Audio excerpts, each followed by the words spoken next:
traveling the world, meeting these girls, pleading the fifth. You can't cheat this. We might be ran through, but we'll never give up on you. It's the Alec News Network. Ha! It's the Alec News Network. It's the Alec News Network. Ha! It's the Alec News Network. Ha! It's the Alec News Network. Ha! It's the Alec News Network. What? Ha ha ha! Live streaming every week. We got Mush, LOL, Snap, and even CP. Uncovering the news that you don't see. Doing judo and jiu-jitsu is where you'll find me. Traveling the world, meeting these girls, pleading the fifth. You can't cheat this. We might be ran through, but we'll never give up on you. It's the Alec News Network. Ha! It's the Alec News Network. It's the Alec News Network. Ha! It's the Alec News Network. Ha! It's the Alec News Network. Ha! It's the Alec News Network. What? Ha ha ha! Live streaming every week. We got Mush, LOL, Snap, and even CP.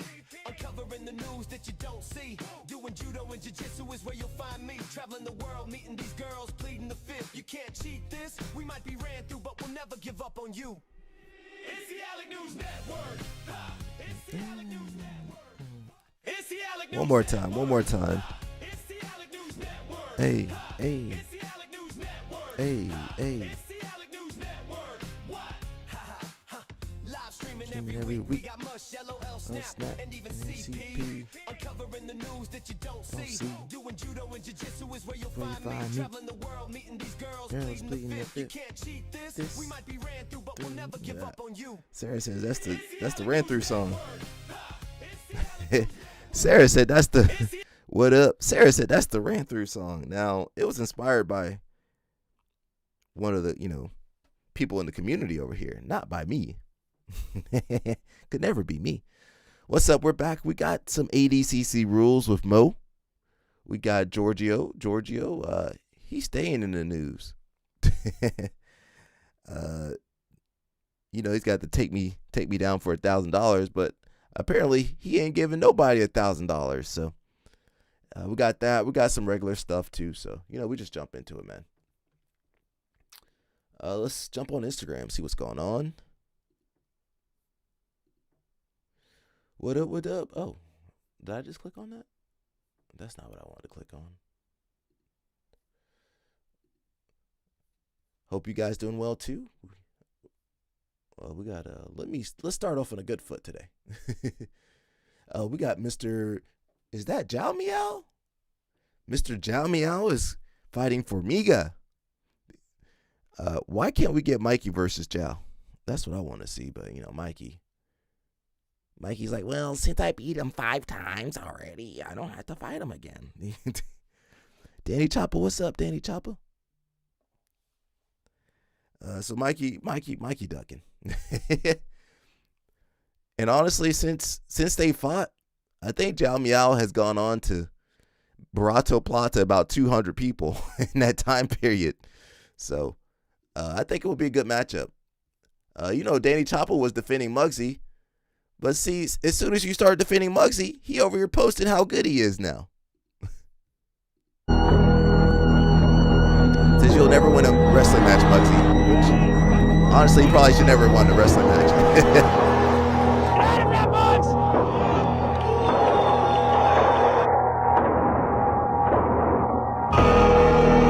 See, look, he over here celebrating against Clay Guida like that. Get him out of here. That's okay. That chest wrap got him. Clay Guida didn't know about that chest wrap. It's freestyle rules, man. See, look, Danny Chopper. See what you started, Danny Chopper. Got him jumping around in the audience like that.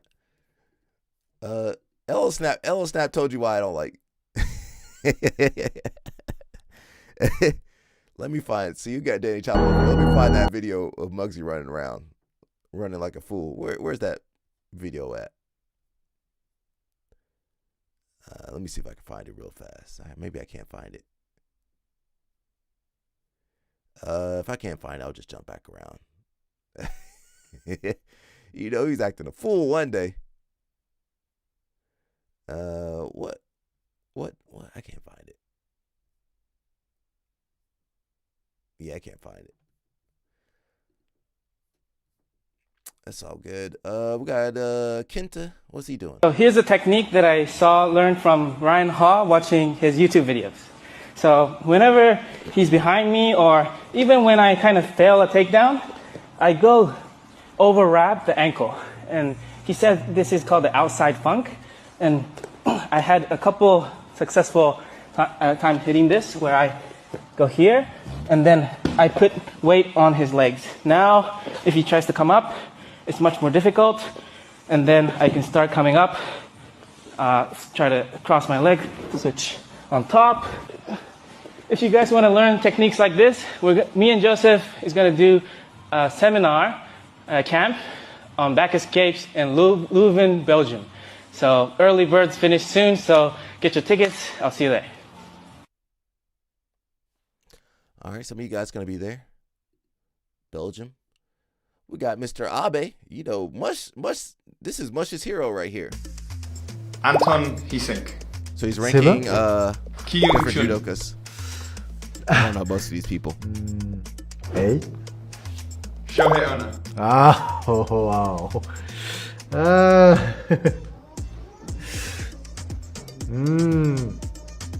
Yo, what's up, man? Lasha Shabda-Tuashvili.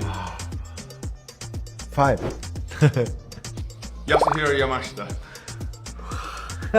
Who's gonna be number one? Change, no? No change? 3?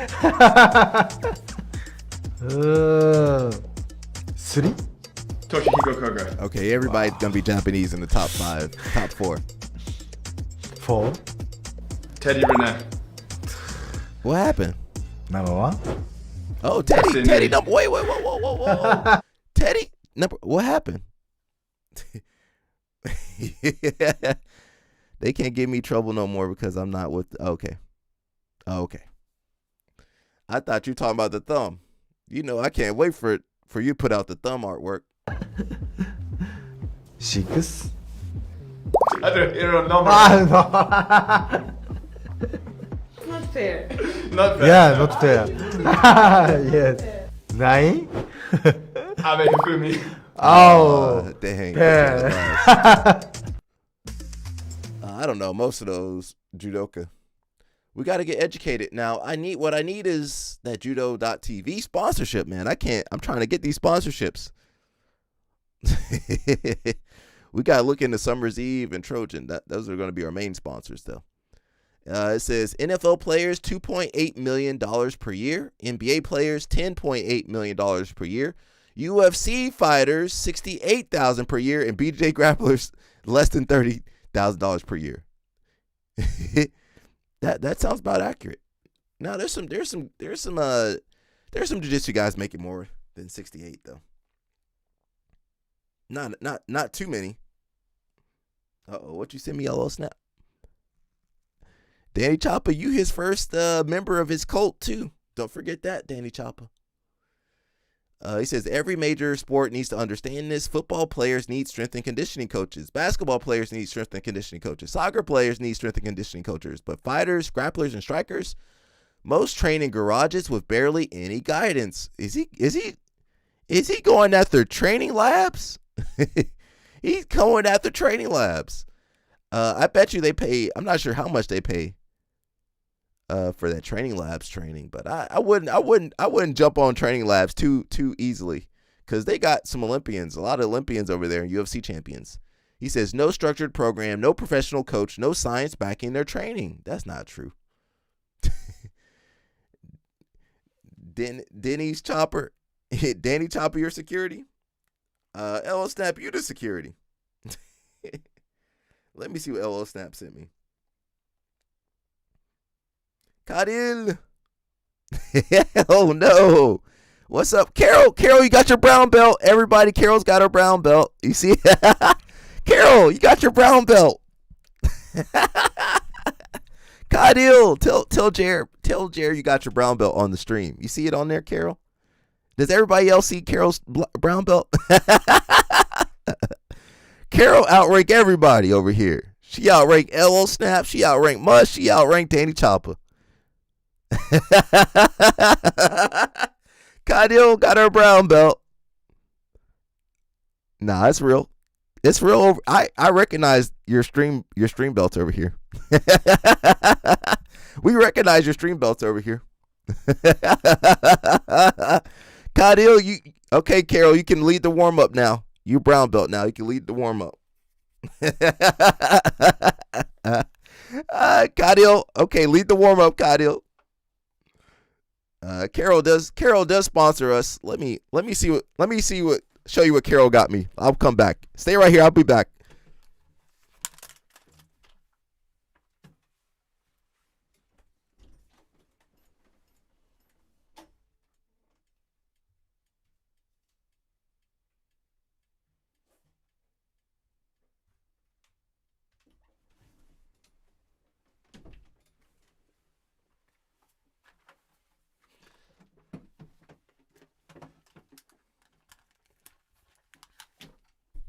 Well, Carol's the one that handed this to me. But yeah, Jared and Carol. So this is what Carol gave me. Let me go big mode so you guys can see. Can you see that? That's what Carol gave me. Armadillo droppings. Now, I'm not going to look at the ingredients list. But thank you, Cowdale and Mr. Jer Bear. We appreciate you guys. I got to eat it. I'm going to get to it, Carol. I got to eat it on the live stream. Carol said I got to eat it on the live stream. Let me know if you guys want to see me eat it on the live stream. Anyway, Carol, you got your brown belt so you can enjoy it. L Snap said, he said, Danny, he's spelling Denny. L Snap spelling worse than mine. He says, wait until you see my artwork. You want me to show him your artwork? I don't know if it should be.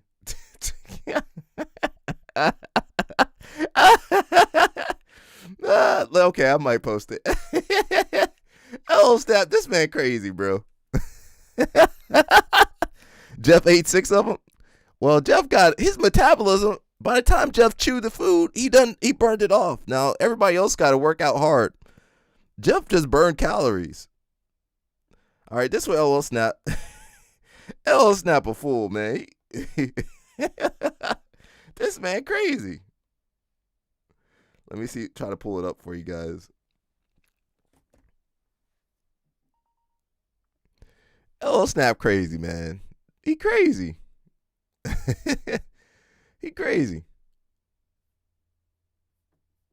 Let's see. Open up for you guys. There we go.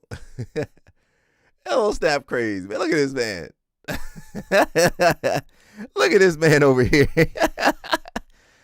Hajin said it's the best candy. Uh-oh. Korea approved. He says, brother probably wasn't any crazier than the dude at the bar last night. Uh-oh. So we got LL Snap. Oh, you guys can't even see it. My bad. You looking at my face. Sorry. You got LL Snap over here fighting the thumb. LL Snap over here fighting the thumb. LL Snap, this man wild, man. This man fighting the thumb. Danny Chopper, you got to protect him now. You part of his cult. You over here fighting the thumb. Look at it. He's smiling, though. How do I move it over? I don't know how to get out of this. How does this thing work? Yeah. I don't know. I can't figure it out. I ain't never seen LL Snap smile like that. There's another picture somewhere. Where's the thing at? All right, here's the other one.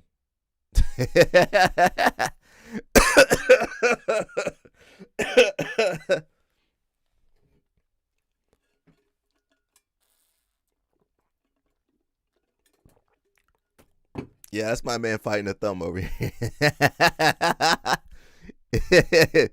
LL Snap enjoying that too much. You know, LL Snap like to throw them fades out, give them fades out.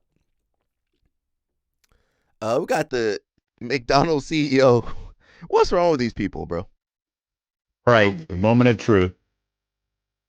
Every day I'm hustling. That is so This good. product is delicious. It's a big bite. It's a big bite. It's a big bite. Better. This product. Now that's the Burger King CEO. Not bad, right? Only one thing missing. A napkin. It's a big bite. Right. Moment of truth. That is so good. He said this product is quite nutritionally sound. LL Snap. Look, I told Sarah not to accept your friend request, but she messed up. Sarah done messed up. Universe bottle. Beautiful, man. Look, he tried to accost me. Let me go back. Universe bottle. Beautiful, man. Look, he tried to accost me. No. The ref said bottle. It's a word of peace, of chill. Max, relax. Take your time. It's a commercial break for your match, nigga. Look at this big throw from Muhammad Ali right here. Got Cyborg all angry, grabbing up on him, nigga. I don't remember that match. But Muhammad don't care because he heard Pato. All right, that's the face of a man ready to go see that on a highlight reel. This right here, prime example. They actually got called for inactivity, okay? And what was the reward? More inactivity. I love when they grab you across the mats, you know what I mean? Like Stephen Hawking asking to change sex positions. This is the best feeling in the world. You feel like royalty, nigga. This is a prime example right here. Keenan versus Marigali. Marigali done racked up more advantages than USA during NATO proliferation. But he heard the paddle. That boy tired as shit. You think he's taking a nap if it wasn't for the obvious asphyxiation. He heard paddle and said, let's go to bed. Best goddamn word in the universe. Funny. Now, I don't know if he trains, though. Does that dude train? We're going to put him with LL Snap. Let him roll LL Snap real quickly. We got Sajara. Let's see what she's saying. Like, I think coaches need to pay, professors, coaches, I don't care what you call yourself, pay closer attention to what's going on your floor. Like, how do you not know that this guy picks girls every single time? Like, how do you not know that? Like, you know, like, I think coaches should be more involved. Like, I hate when I go to, and I'm probably knocking a lot of gyms here, but I hate when I go and they're like, all right, pick a partner, let's go. Like, no, how about, let's see, let me put, how about you go together, this, even if it's just for safety.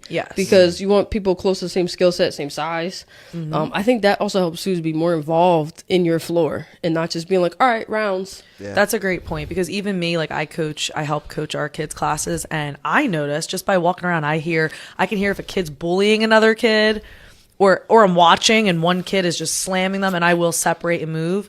But you're right, not all gyms do that. Some gyms are, I don't know if it's laziness or they're just like whatever, but they leave it up to the children. Most of the gyms be burnt children. out. Most of the coaches be burnt out. Kids, adults, like, even adult class. Even adults, if you see that, like, this guy is constantly picking on a smaller guy, like, maybe step in. Adult class, I hate that.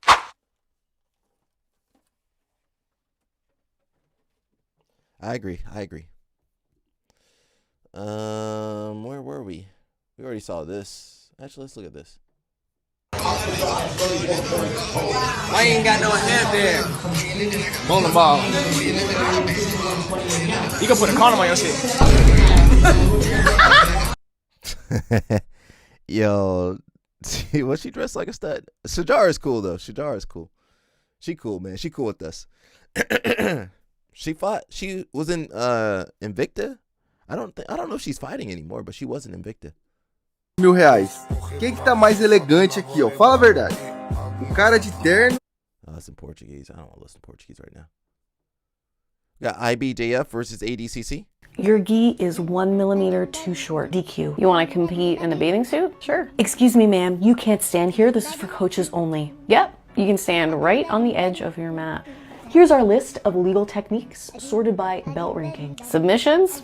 Anything goes. You are 1 gram over your weight limit. DQ. You're 4 pounds over, so we'll just bump you to the next bracket. That's a reap. DQ. Reap the leg. Go. You can't wear that rash guard. It needs to be 100% of your rank color. Is that a wrestling singlet? Cool. You need to wait here for the mat coordinator. He'll take you to your mat. Is there a Jacqueline? Perfect. Yep, right here. Good to go. Out of bounds. They're still moving. The match goes on. Is that ringworm on your face? DQ. You got something on your face. You still want to compete? Yeah, that's basically it. ADCC, just everything goes. IBJF, nothing goes. They need to allow reaping every organization. Well, You mean for belt levels or what? What are you talking about? Most Nogi, they allow reaping.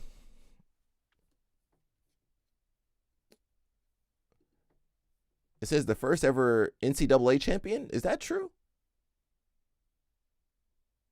Is that true?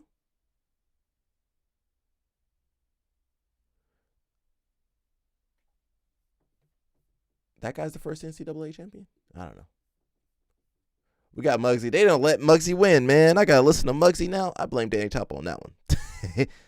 He gassed up Muggsy. Sorry, Danny Chopper.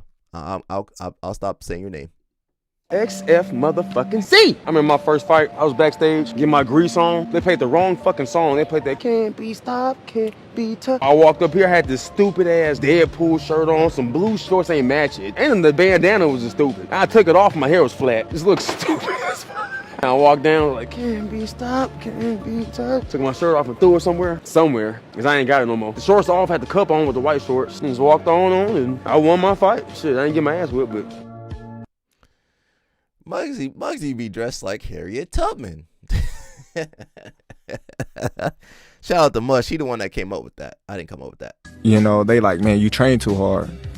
I'm like, ain't no such thing. Tim Bradley told me, hey man, you gotta rest. Andre Ward, man, you gotta rest. You gotta just take the whole day off, not doing nothing, just recover. These last 2 training camps, I took on their advice and took just a day off, like in a week. Like every week, instead of training 7 days a week, I take 1 day off, just not doing nothing, and it helped me tremendously on my recovery. And as I got older, you know, my last 2 training camps, I took that advice, and it's just like, man, I could have did this years ago. Just so like locked in, like if I take a day off, they gonna have a day up on me, and I was just like, I can't do that. You know, well, you gotta take some time off, especially as you get older. I mean, what you think you can't train the same. Like nobody trains the same as when they were 20 or 15, 20, whatever age you are, 25. You can't train the same. You gotta adapt your game.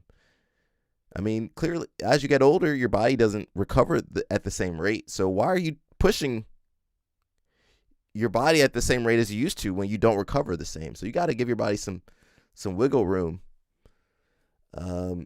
Max Jimenez, he says, PBJJF, Peanut Butter Jiu-Jitsu Federation, is designed to value the athlete and elevate the sport. So IBJF got a little bit of competition from Brazilians. L Snap says, I'm stronger now than I was back then. Well, you're a different breed of person, bro. You're a different breed of person. Let me see this. What is this? How white people cook steak? Are they gonna have us burning up the steak? LL Snap said put it in the air fryer, but I don't know about that. Oh, is that flank steak? What is that? Skirt steak? Alright, that can be good though. So that's all you need, salt and pepper, to be honest. I'm not gonna lie about that. For that skirt steak.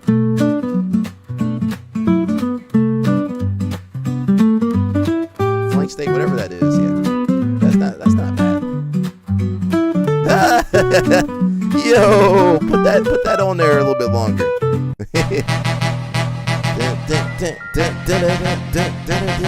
Hey, put that seasoning in there. Peppers, onions, okay. Okay, that's a good start. Maybe that's a little bit too much. Put that salt on it. I don't know about too much. Okay, that might be too much. That's too much seasoning. That's too much. Rub that around that a little bit. Pink salt. All right, he's doing too much. He just ruined the steak. You don't need all that on there. I just want to taste. Okay, small side. Okay, that's a little bit too much. Okay, that thing well done. Well, a lot of cultures, I guess black and Asian cultures, they cook that meat well done, usually, except for, fish. Okay, that's too much. You just ruined that. I'll still eat it. That's too much, though. That's too much. Alex Pereira will vacate his light heavyweight title. I wonder what's going on. We got Miss Alex. What's up, Alex? What's she up to? Two preseason signee athletes going head-to-head this Wednesday. Derek Rayfield, representing the Philly Phenoms, and Cam Hurd, representing the Las Vegas Kings, might look like a guard player versus wrestler game on paper, but just because Derek Rayfield was once known for his Dead Orchard games and great performances on combat jiu-jitsu, doesn't mean he won't be down to wrestle a D1 Virginia Tech wrestler, aka Cam Hurd. Both these athletes know what it's like to be on the winning team of the PGF season. For Cam Hurd, it was season 6 when he was on Team New Hope Regeneration and they came home with a $100,000 grand prize. That season, one of the few losses that he took was against Derek Rayfield's coach, aka the winner of season 6, Ninja Andy Varela. But since then, he's evolved so much, getting many ADCC Open medals, one of which he had to beat Derek Rayfield's teammate in the finals to earn. Who are you picking to get the win here? Cam Hurd or Derek Rayfield? Or do you see this one going to a draw? Let me know in the comments below. Two preseason signees. I am not. Is anybody following PGF? If I had money, I would probably do a team. If I had, how much money do you need for a team? LL Snap should have his own team. What's up? The Houston Jabronis, the Houston Ninjas or the Houston Jabronis, something like that. Andy Varela says UFC exclusive deals. He's gonna talk about it. Now I have not heard how much UFC is paying. I've heard Mikey talk about everything else except for how much they're paying him. I just want to talk about the problem everybody is having with the UFC making exclusive deals. Y'all need to stop worrying about other people's careers. We're gonna do what feels good for us financially and for our brands. And for me personally, the UFC BJJ just works. I can't speak for everybody else, but I've done CJI, I've done ADCC, I've done all the big promotions, and it's like I can't depend on wanting to do a show in 2 years.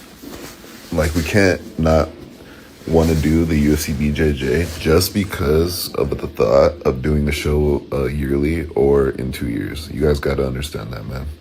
There's not that many hype promotions out right now. No one putting on matches. UFC's got 10 matches this year. We won't get busy. These kind of people will sell you guys out.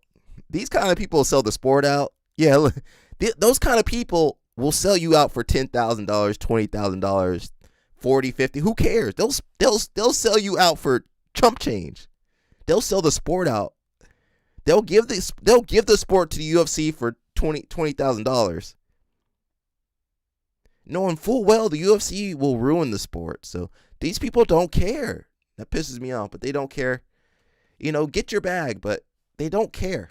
These people don't care about the sport. Mikey, I don't think Mikey cares about the. I understand. I mean, at a certain point, you do have to, support yourself. But Andy Varela, doesn't he have a school? Doesn't he teach at 10th Planet? He's got a school and stuff like that. Mikey could have a school and teach if he wanted to do that. They could do seminars. They could do all that stuff. They can make more money. They can make more money doing seminars in 1 year than they can make in UFC BJJ. But most jiu-jitsu people are lazy. They play video games. They don't do anything. They don't try to improve on anything else in life. They're comfortable. If they have a nice car, they happy. So they don't. Most of these people don't care about the sport, and most of these people, Andy Varela ain't gonna be in the sport in like 5-6 years. Most of these guys ain't gonna be in the sport anymore. Hunter Biden, what's up? Most of these people ain't gonna be in the sport. Most of these people ain't gonna be grappling at past 30 or 40. It's just the way it is. It's gonna be. Most of these people look down on you. Remember when Mikey was hanging out with Moneyberg? Remember when Gordon was saying Moneyberg was better than most black belts?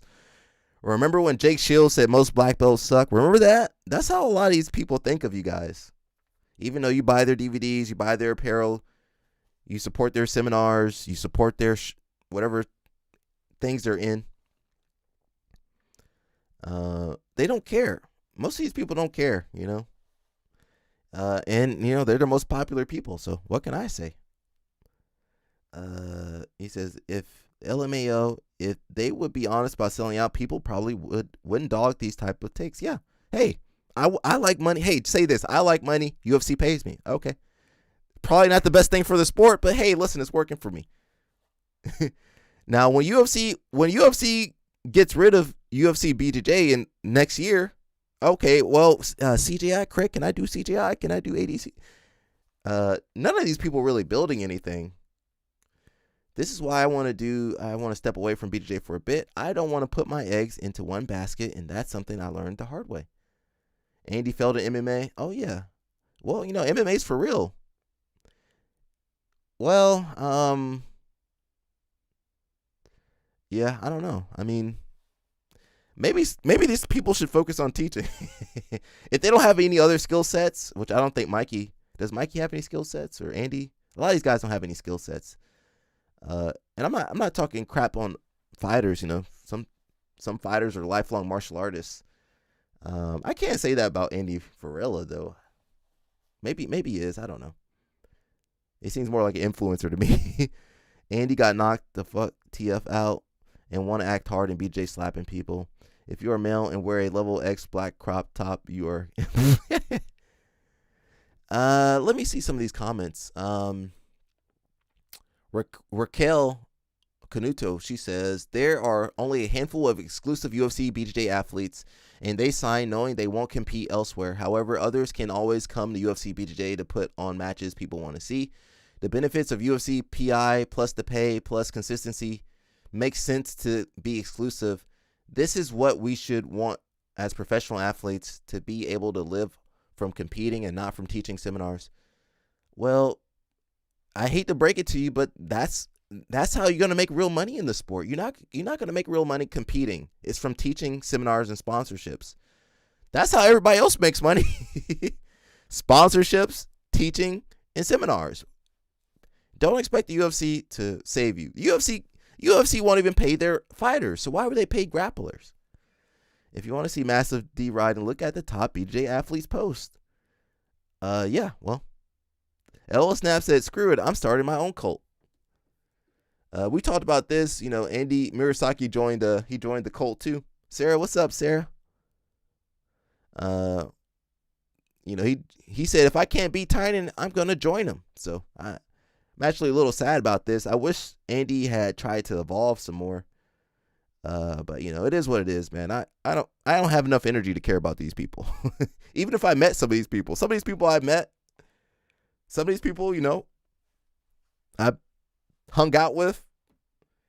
And I assure you, as soon as they find a better situation, they're not even going to acknowledge you.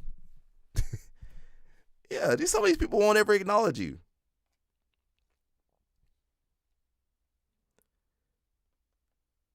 Yeah, some of these people, and you know what? It's okay. Sarah, you got to put us in line. We're already wilding out. Sarah, Sarah, let me stop. We got A-Rod, A Rodriguez. She's over here. Got a match versus Jasmine Hosha.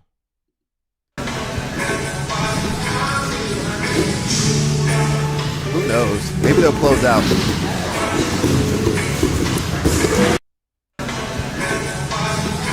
Oh, she over there training with BJJ College. She's not with Ella Snap. She's not with CP. She's not with Dream Art anymore. Is Dream Art still around? What happened to Dream Art? Or did they partner? They're opening up in Manaus. I don't know what the hell they're doing. We need CP. She left? What? Is she still with my cousin? Is she still dating my cousin though? You guys know I got a couple Brazilian cousins, man. I don't claim them though. Tell me, CP. Message me separately. Message me separately, CP. I won't tell nobody. CP, tell me, CP.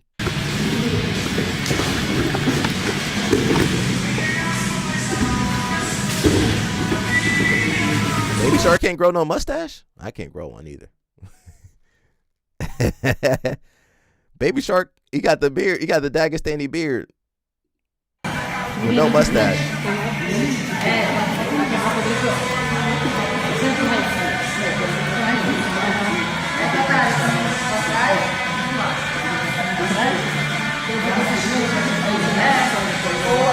Baby Shark a little too close. I'm saying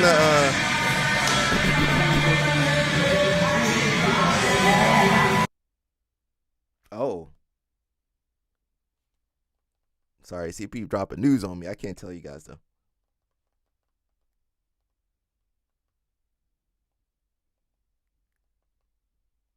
CP dropping news on me. I can't even. Yeah, but I'm saying in Brazil though. That's not no Carol. Stop, Carol. Everybody, look at Carol's brown belt. Whenever Carol messes with me, look at her brown belt. We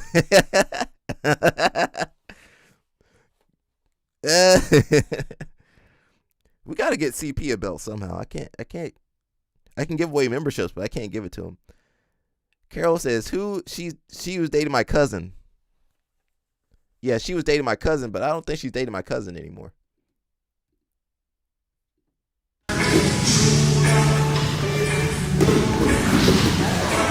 Yeah, she's not dating my cousin anymore. I don't think. We got the top seeds for the Big Ten.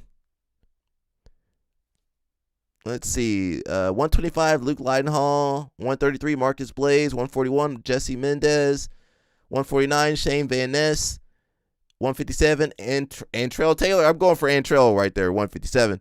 165, Mitchell Messenbrink. That's going to be hard to beat. 174, Christopher Minto. 184, Rocco Welsh. 197, Josh Barr.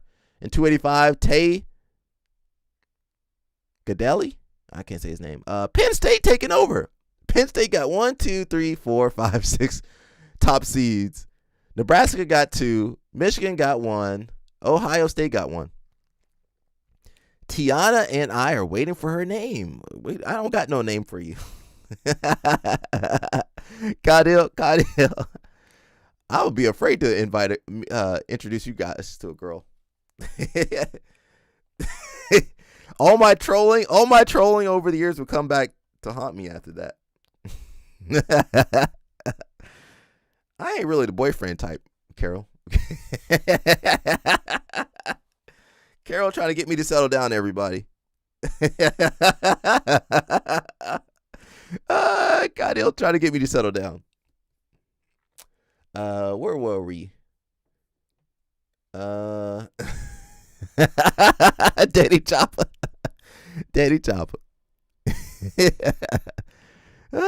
Cadil, we have another girl on the live stream. Nah, I plead the fifth too.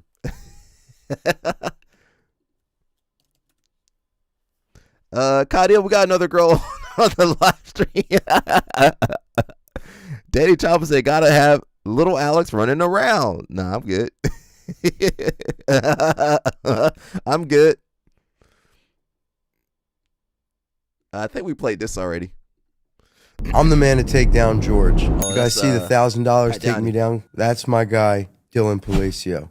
George stole that bit, and I'm calling him a fraud. He says he'll do the takedown against anyone, but why won't you accept my takedown challenge? I don't have a problem with you. Yeah, are you friends with Pat Downey? Should we call him? Carol, messing with me. You're state champ from Ohio, one of the best wrestling states in America. Carol, messing with me. But you're out here on camera looking good against untrained civilians. I don't do the gimmicks, but for you, I'll make an exception. I'm who they call to wrestle world and Olympic champs. I've been wrestling RAF's best, and you just had a chance to wrestle a fighter. Decided to make a fight with him, which wasn't very smart. Oh, you heard his Now, feelings, here's what CP? I'm saying. I give you 10-1 odds. I take you down, I get 1,000. You take me down or stop me from taking you down, $10,000. There it is. Accept my challenge, or you're a bitch. Cadil jumping on me. I ain't do nothing to Carol, but be nice to her.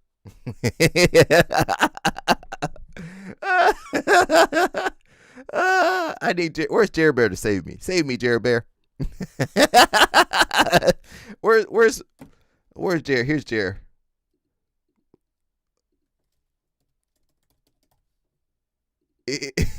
Here's Jared for me. Save me, Jared. Save me, Jared. CP says, I said he was mediocre, and didn't even see his message till a week later. CP, you guys think I'm trolling? CP be trolling. Pat Downey, Moneyberg, Mikey still ain't talking to CP. CP, he says glad someone was honest with him. He's not. He's good. He just, I don't know. I wish I could be a Saint like Jer. Cadil. Mikey mad at you. What you do? Oh, you are? Okay, thank you, Carol. I'm ready to jump. Craig Jones, who got beef? You got beef with Craig Jones too? He says that one hurts. Mikey used to look up to me. Now he's making AI photos. CP got him. He driving. Tell Jared that he's a saint.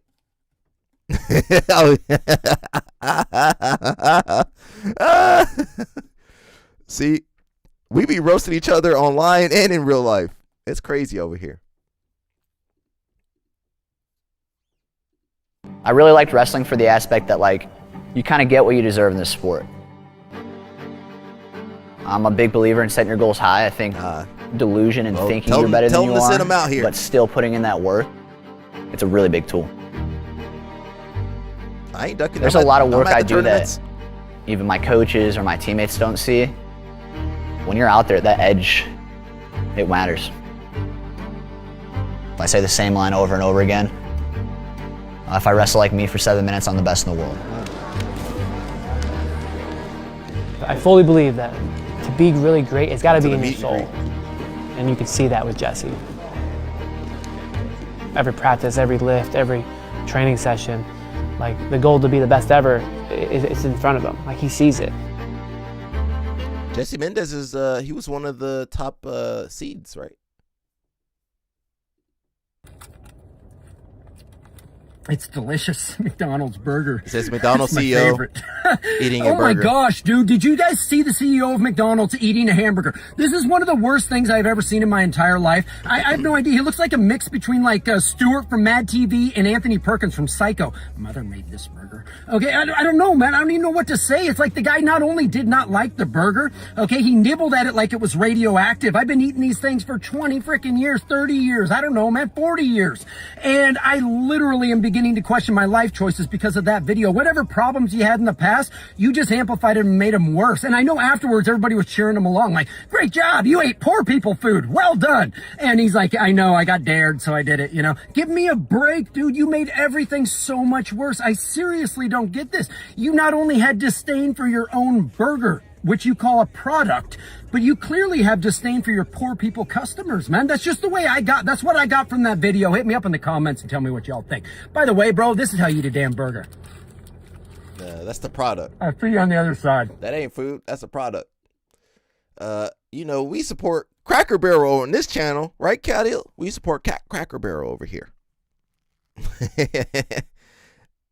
LO Snap said, come to the meet and greet.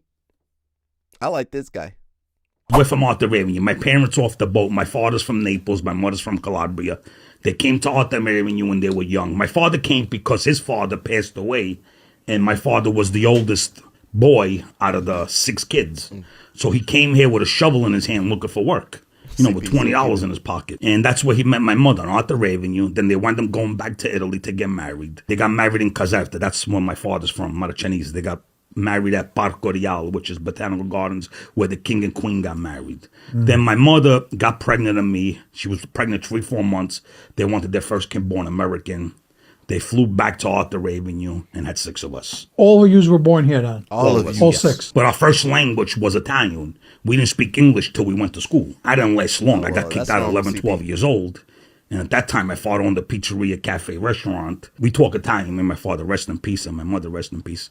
He's like, non a scuola, mi do bangone fa beats. I don't know how to make pizza. Boom. Okay, I know how to make pizza. And that's how I learned.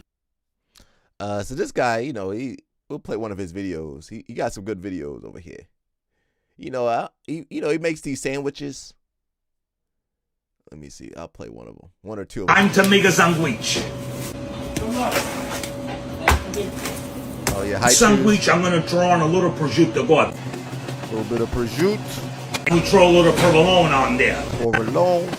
How you doing? We're gonna throw on a little marinated eggplant from Italy. Come on, bro. Look at this eggplant. From Italy. Cherry vinegar peppers. It's a beautiful, simple sandwich. Now we throw a little olive oil, and then we enjoy. I ain't saying that. Italian deli, fresh every I ain't day. saying that. How you doing? How you doing? Come on, baby. Now we gotta find the gabagool though. That's the one we gotta find. Where the gabagool at? You know, there's kids that make fun of them though. The kids be making fun of them though. Time to make a sandwich for the one slice dice. We're gonna throw on a little bit of extra virgin olive oil. How you doing? How you doing? We're gonna throw on a little bit of mortadella. How you doing? You know, we be eating in Jersey, bro. Oh, look at that. How you doing? How you doing? Mortadella, bro. We're gonna throw on a little bit of fresh prosciutto. How you doing? Come on, bro. Look at that fresh prosciutto. Look at that prosciutto. Fresh every day. You're at Giuseppe's Italian Deli. Now we're gonna throw on a little bit of the gabagool. Yeah, the gabagool. Come on now. I want some gabagool, bro. Look at that gabagool, bro. Look at this. You getting this, bro? Look at this gabagool, That might be too much gabagool. Of course, we're gonna throw on a little bit of the fresh mozzarella. How you doing? How you doing? You see the milk on there? Mozzarella. See that fresh milk I already on there? know if it don't bleed milk, you gotta send it back. It ain't fresh. Capisce? Fresh mozzarella. How you doing? How you doing? Forget about it. Come over here, get the piece. You guys know Iron Horse Let's throw basically. on just a little bit of that's where arugula, all the New bit. Yorkers train at Iron Horse. Iron Horse Jiu-Jitsu is basically New York Just City. a little bit, not too much, guys. Just a bit of arugula. Just a bit of arugula. Now we're gonna throw on a little bit of balsamic glaze. How you doing? Come on. Come on, bro. Come on, bro. CP will eat that sandwich, This though. is the Cooking with Joey Italian special. Come on, bro. Look Yeah, at I'm this. planning on it. How you doing? I've been spending too much money, so we got to get out there. Yeah, I'm planning on it now. I don't fly to Orlando. I ain't flying to no Orlando. Let me play one more. I'm trying to find a gabagool one. Where the gabagool at? Time to make a sandwich. First, we're gonna throw on a little extra virgin olive oil. Now we're gonna throw on a little mortadella. Now we're gonna throw on a little bit of arugula. Just a little bit of arugula, not too much. Now we're gonna throw on a little stracciatella, and thank you to Leone's in Brooklyn. They send us the stracciatella, Madonna mia. Come on, bro. The stracciatella, forget about it. Forget about it. Now we're gonna throw in a few sun-dried tomatoes from Italy. Where's the gabagool? Bro, these sun-dried tomatoes from Italy. Forget about it. Forget about it. And this sandwich is called the Padre Pio. We love you. Don't forget, Jeremiah's Italian Deli, fresh every day. You know he made a sandwich for Joe Rogan, right? This is the world famous. He made a sandwich for Joe Rogan. Bronx Godfather from Giovanni's Italian Deli in White Plains, New York. Come on, son. Uh-oh, you going to pants, bro? New York. Look at that. Gonna need a knife. Are you fucking kidding me? Look at that Buffett. sandwich. Look at that sandwich. And Look at that sandwich. We made us another one. He made a signature sandwich for me. It's charged! I haven't seen this one before. This For is the literally sandwich. called the Joe Rogan. Again, Giovanni's Italian Deli, fresh every day. How you doing? How you doing? This guy's the best. Maybe it sounds better in Italian. Sandwiches. Tommy will tell you. I send you videos of these sandwiches. Look at this. Oh, that does look pretty good though. Oh my CP, let's get one of those sandwiches. CP. Oh my god. That'll be a challenge for me and CP to eat that I sandwich. think it looks like eggplant, chicken. Come on, CP, let's do that. Let's do that sandwich challenge. Mozzarella. CP said, "All right, let's do it." We're gonna be like, "Oh, my stomach hurts. Oh, I'm so bad." Oh. He says we used to go watch UFC fights in White Plains when we were allowed to leave the campus. Ain't that where JT Torres is? White Plains, New York. All right, I'm hungry now. How you doing? If you guys come to Iron Horse, we basically it's where all the people from Long Island moved to. Everybody from Long Island moved right down there. We got Helena. I'm about to say Helen. Let's see what she got to say. Hey guys, I'm here in LA right now for the IBJJP, but next weekend I'm going to be coming to Berkeley, California for a seminar at Ralph Gracie Berkeley. I can't wait to meet you all. Now, Helena, I'm trying to be nice, but we need some subtitles for you, girl.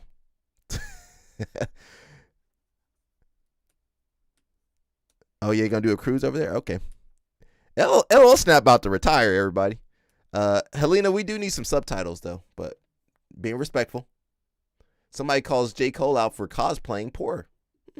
And shit and acting like he's selling CDs and all this other goof ass shit. If you don't want the motherfucking money, Jermaine, give me the money, Jermaine. Oh, fourth grade. It's always a nigga named Jermaine on fourth grade.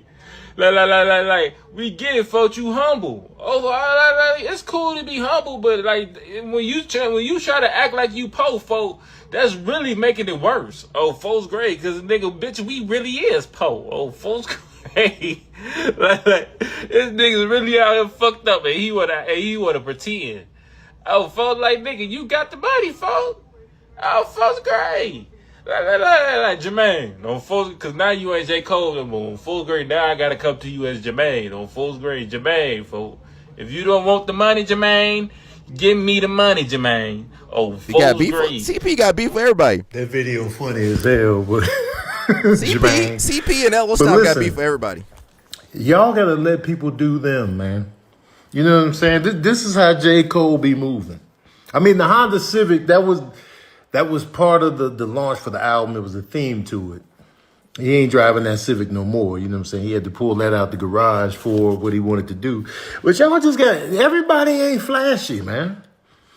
Everybody ain't flashy. Everybody ain't gonna pull up in a hovercraft Rolls Royce every time. Not everybody about that life. Adam Sandler be out here dressing just like J. Cole, even worse. And Adam Sandler's worth $450 million, maybe $500 million. Adam Sandler be out here in hoop shorts and long-ass baggy T-shirts playing pickup games in New York City with randos. Let people just move how they move, man. Not everybody flashy. Not everybody about their life pulling up in star-studded diamond K-Swiss. Landing in the helicopter just to go to McDonald's, man. You know what I'm saying? Let people ride bikes. That's fitness. That's fitness. To pull up in a bike, the calories burnt, and the humanity. I get it, man. I could be worth $90 million. I'm going to be in this outfit I got on right here, right now, walking 5 miles. I already know that about myself. I already know. If I get that kind of bread, ain't shit gonna change with me. I might have cribs in different places. Cribs, plural, will be my biggest shift. Everything else, man, I'm just chilling. This good, Carol. Kyle, this good.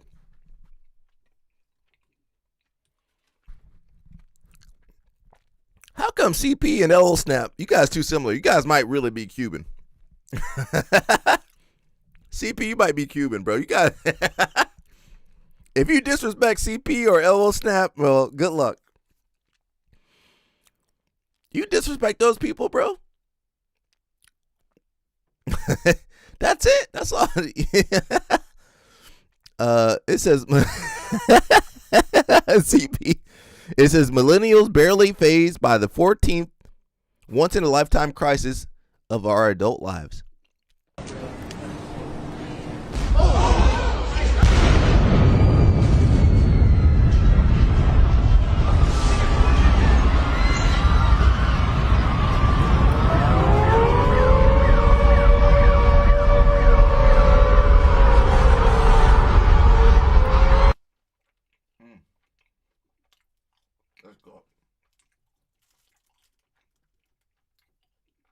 For all my future dads out there, especially my black future dads, you have to make your son go through the phase. What do I mean by the phase? Cannot grow out his hair until he is in high school, a freshman in high school. Once he's in high school, because look, stay with me. When he was in middle school, when he was in elementary, he saw all the other people, the white people with the mohawks and all that shit, and he's just with the bald cut, you know what I'm saying? So he's like, damn, what can I do? So he either got to be funny, he either got to be smart, he either got to have some type of unique ability in order to get, you know what I'm saying, the females or whatever, or to stand out or be popular. And that right there is character development, and that's what you got to go through. Our dads was up. They knew. Actually, no, they did that shit unconsciously. They didn't know what the hell that did, but that shit was character development. That's why a lot of us, once we got to high school, college, or once we got, older and we started growing our hair, people like, yo, you know what I'm saying? You look better, you feel more confident, and you already have all the other attributes, and your personality was developed and all that shit. It is very important. Do not let your son grow out their hair when they're younger, bro. Kadil, this good. It's good, Kadil.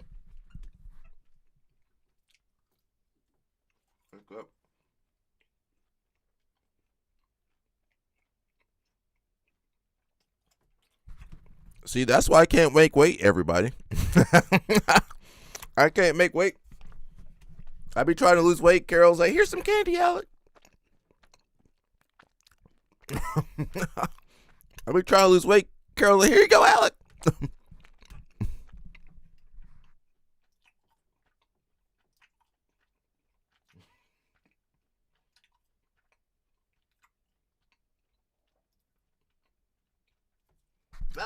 Carol be sabotaging my diet, everybody. I was supposed to compete at middleweight.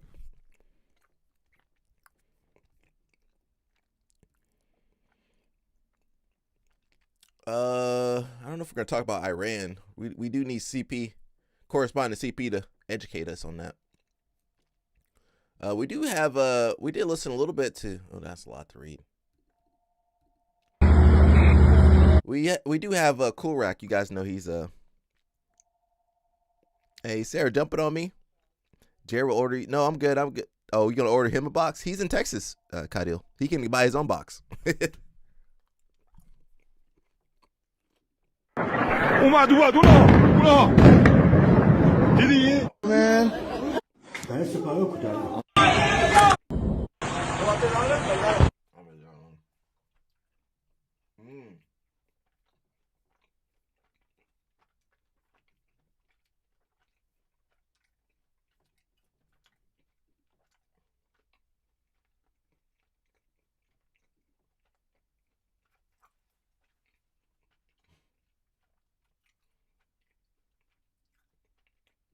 Mick's coach Guy Mendes at the Europeans, he had such high praise for him. Said Mick reminded him of Hoffa, his brother, that's good. who's an IBJJF Hall of Famer, and the way that he moves. Got 7 submissions from the Grand Prix. His technique is pretty unique.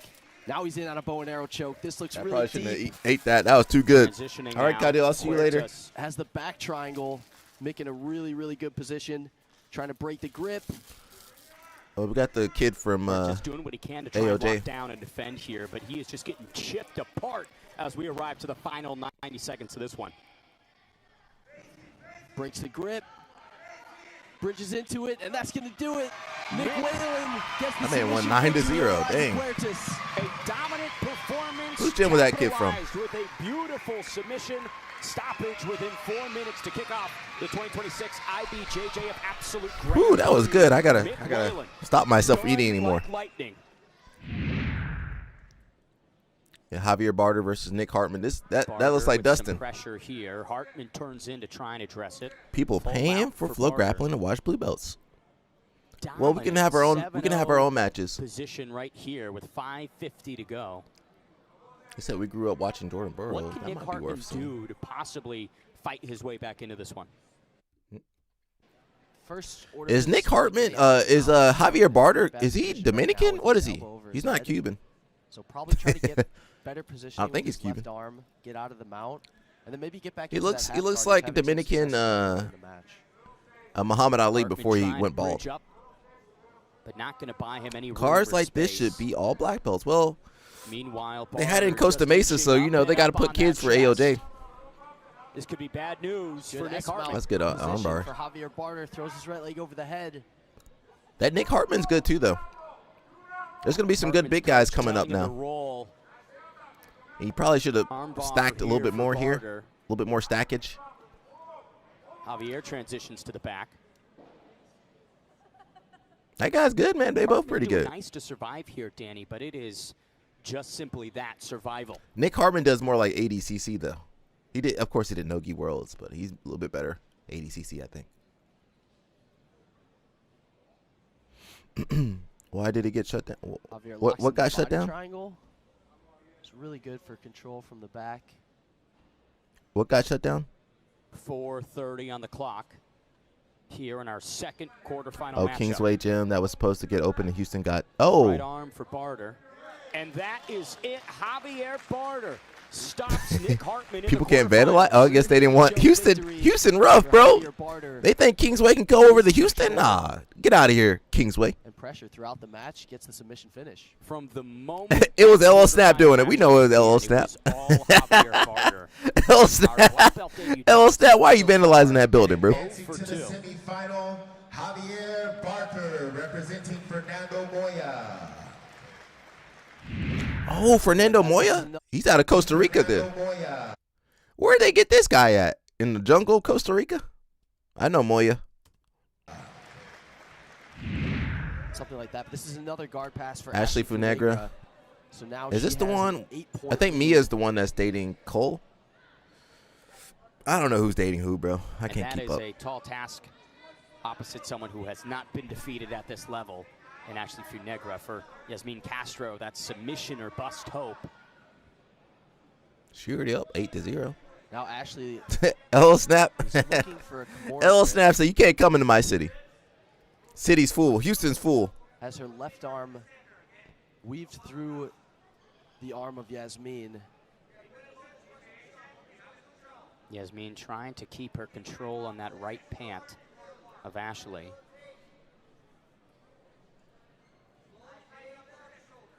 For Ashley Funegra, how can she finish this Kimura? She's going to try to break the grip and separate Yasmin's hand. Okay. From the hip. Maybe she'll try to I was about to pull say to her something, right. Daddy Chop. I'll hold my Tries to go tongue. Up connected to her chest and put the hand behind the back. But she's elected to switch to the arm bar. Oh, armbar. Extends the Says arm. you Gets know the submission. if it was me, everything would be misspelled. He gonna put Jabroni in there, and they're gonna know exactly who did it. Remember the old Metamorphs cards? The only problem was Ray Halleck didn't pay anybody. That's true. The G and the G didn't pay me. Best believe he better not see me on the streets. See, I got a couple bars. If you live in Atlanta, you got to have a couple bars in case somebody challenge you. And your winner is CP, you might need a rhyme to save yourself. We saw Victor Hugo play guard in his first match. Oh, I didn't see this match. Javier Barter go for an Javier Barter got taken out by Victor Hugo? in on the single leg. Oh, he gave up his back, though. Victor Hugo counters it well. Dang. Almost on the He back. probably was Javier nervous. Barter.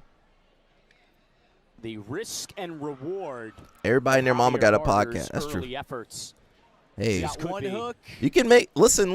We talk shit on podcasts, but man, I saw some figures. The amount of money going into digital marketing next year is going to double. From this year to next year is going to double. And so you can see him really trying to focus on controlling that right arm of Victor Hugo. So the podcast, if you have a good podcast, you can. He's from Panama, but he trains with a guy out of Javier Barter's. Oh, maybe he's from an affiliate school. I guess so. Yeah, he's Panamanian. Okay, but he trained in Costa Rica or Mexico. Because Moya, I'm not sure where Moya is. Moya is Costa Rican. He says, "You good, brother? I feel bad because I feel like y'all can't joke with me. I just gotta get good at just saying when to stop sometimes." But yeah, okay. Barter trying to disrupt this body lock. We watched it earlier. CP wasn't here that day. However, unsuccessfully. We watched G and the Gee, and then we watched Nate Mendelsohn. You remember that guy? He had a couple rap songs too. We did that last week, CP. We missed you. Victor Hugo. Oh no. Javier should have did a little bit better against Victor Hugo. I think he was probably nervous. A little gunshot, you know, it happens to the best of us. You see that pretty often. It was an interesting move. He opted to take that left arm and push the left arm of Barter's up. Any thought behind that move? He probably never fought someone bigger than himself. Do what he's doing right now, switching sides. Podcast. The Jabroni podcast. Looks super tight. Barter's head up. Rear naked choke finish for Victor Hugo. 10 minutes of action here in our yeah, last he did one. semifinal He did one for the EBI. He did the EBI song. These men will battle for $50,000. I still can't believe Batista beat Pixley. Or will it be Pedro Mourinho? How did Pixley lose that? Last match against Michael Pixley, Gustavo Batista opens the match by pulling See, guard. he beat him in 2 Pedro seconds. drops back on a heel hook, gets the finish. Pedro Mourinho. I mean, anything better than Simple, man. Simpleton podcast. Absolute no-gi Grand Prix. A That was freaky quick. fast finish. Drop They- down and boom, that's all she wrote. Their podcast should do well, but they don't have a. There's no like We can't even process it. plan behind what they're covering. I don't feel like. Not that I watch it too much. Mourinho finds the heel hook early on. He'll face Victor Hugo in the final later on tonight. Some competitors will say So that y'all he can have is L more Snap and than Mush alone. The podcast would be crazy. Man, them fools will get canceled. Second episode. Val with some physicality here as she Sarah got Val. to the opposite They side gave them of some easy Vicente. matches, bro. Beautiful movement by Sarah. And you can see Galval Helena was on there too. Helena got a submission too. Quite content with her progress. Why didn't they put Sarah versus She's Helena locking up again? that right arm of Maka. Gets the advantage, now steps around, trying to look for that arm bar. What does Maka need to do to avoid the danger of this position? I think Maka needs to try to drive into her and not let her break the grip and separate the arm, but Sarah turns her over on her back. Galval kicking out Breaks the the grip, arms. straightens the Armbar, arm, yeah. armbar victory for Sarah Galval. The only issue when you do a podcast, I feel like you need to be in person, you know. Sarah Galval stops Maka Vicentini here inside the hangar. Aggressive. Finds Helena. Helena had a tough match. Geesey, oh, that's true. Helena. Trying to Cranking counter away. the toe to Agatha Fernandez. He's got a good bend in the She foot. gonna fight the same girls. Agatha Fernandez has been fighting. Helena was in a little bit of trouble right here. A little bit. Helena straightens the leg. 6 gets plus on the 4, what danger up? brace, it goes right back to it. That's 10. That's not 5. Helena trying to spin around What up, and address Alea? that. Agatha Fernandez. This is a good match, yeah. Like right here, that wasn't bad. That looks pretty tight. I don't know if Agatha gassed out or what. Okay, Helena was able to re-pummel. Torque on the knee also. These girls flexible, bro. You gotta break them. But Helena, cool, calm, and collected. Helena was in some trouble. If Gets out of Agatha danger. actually do some attacks, some heel hooks and stuff, knee bars, she might have had something. 3 minutes remain in this one. Helena Cravar, 2 points and 2 advantages. Helena was holding on. Agatha Fernandez. Helena was 4 holding advantages, on. 4 points on the board. But a real dangerous Agatha Fernandez. She has been trying to offer. Balea, you enjoying your attack retirement, all match Balea? long. Okay, she got the hips controlled there. She okay now. These some big girls too. At least 155, Now with this 154. sequence, what can I got? 10 divided by 2 is 5. Fifth. Some sort of attack on She the got left that leg. She has good that Darce in there leg though. positioning, but now Helena has her Agatha, left how'd foot you on get the stuck mat, in that putting Darce? a lot of weight onto that leg, so Nah, it's she hard messed for up. her to get Life any good? position Okay, on man. I'm it. happy to hear. Oh, Helena looks When like you gonna she's make some more pizza, bro? Be in on a Darce. Has the grip locked up. Balea, when you gonna make some more pizza for us, bro? Agatha. Walking her hands up. Uh-oh. She Could was be gone. bad news here for Agatha Fernandez. This looks pretty tight for Helena Cravar. Ah, Gets the good. tap. Helena Cravar gets the submission victory. West 43rd Street. She needs to get her. Okay. Stops Agatha Fernandez. Why don't you tell her 8 that then? minutes I into can't her tell her. no I can't tell her beats. anything. This is footage from. I can't tell her anything. Let me see this one. The Shintaro Higashi Show Ooh. is sponsored by. We got Matt Sarah. Let's listen to Matt Sarah. He got some good stories.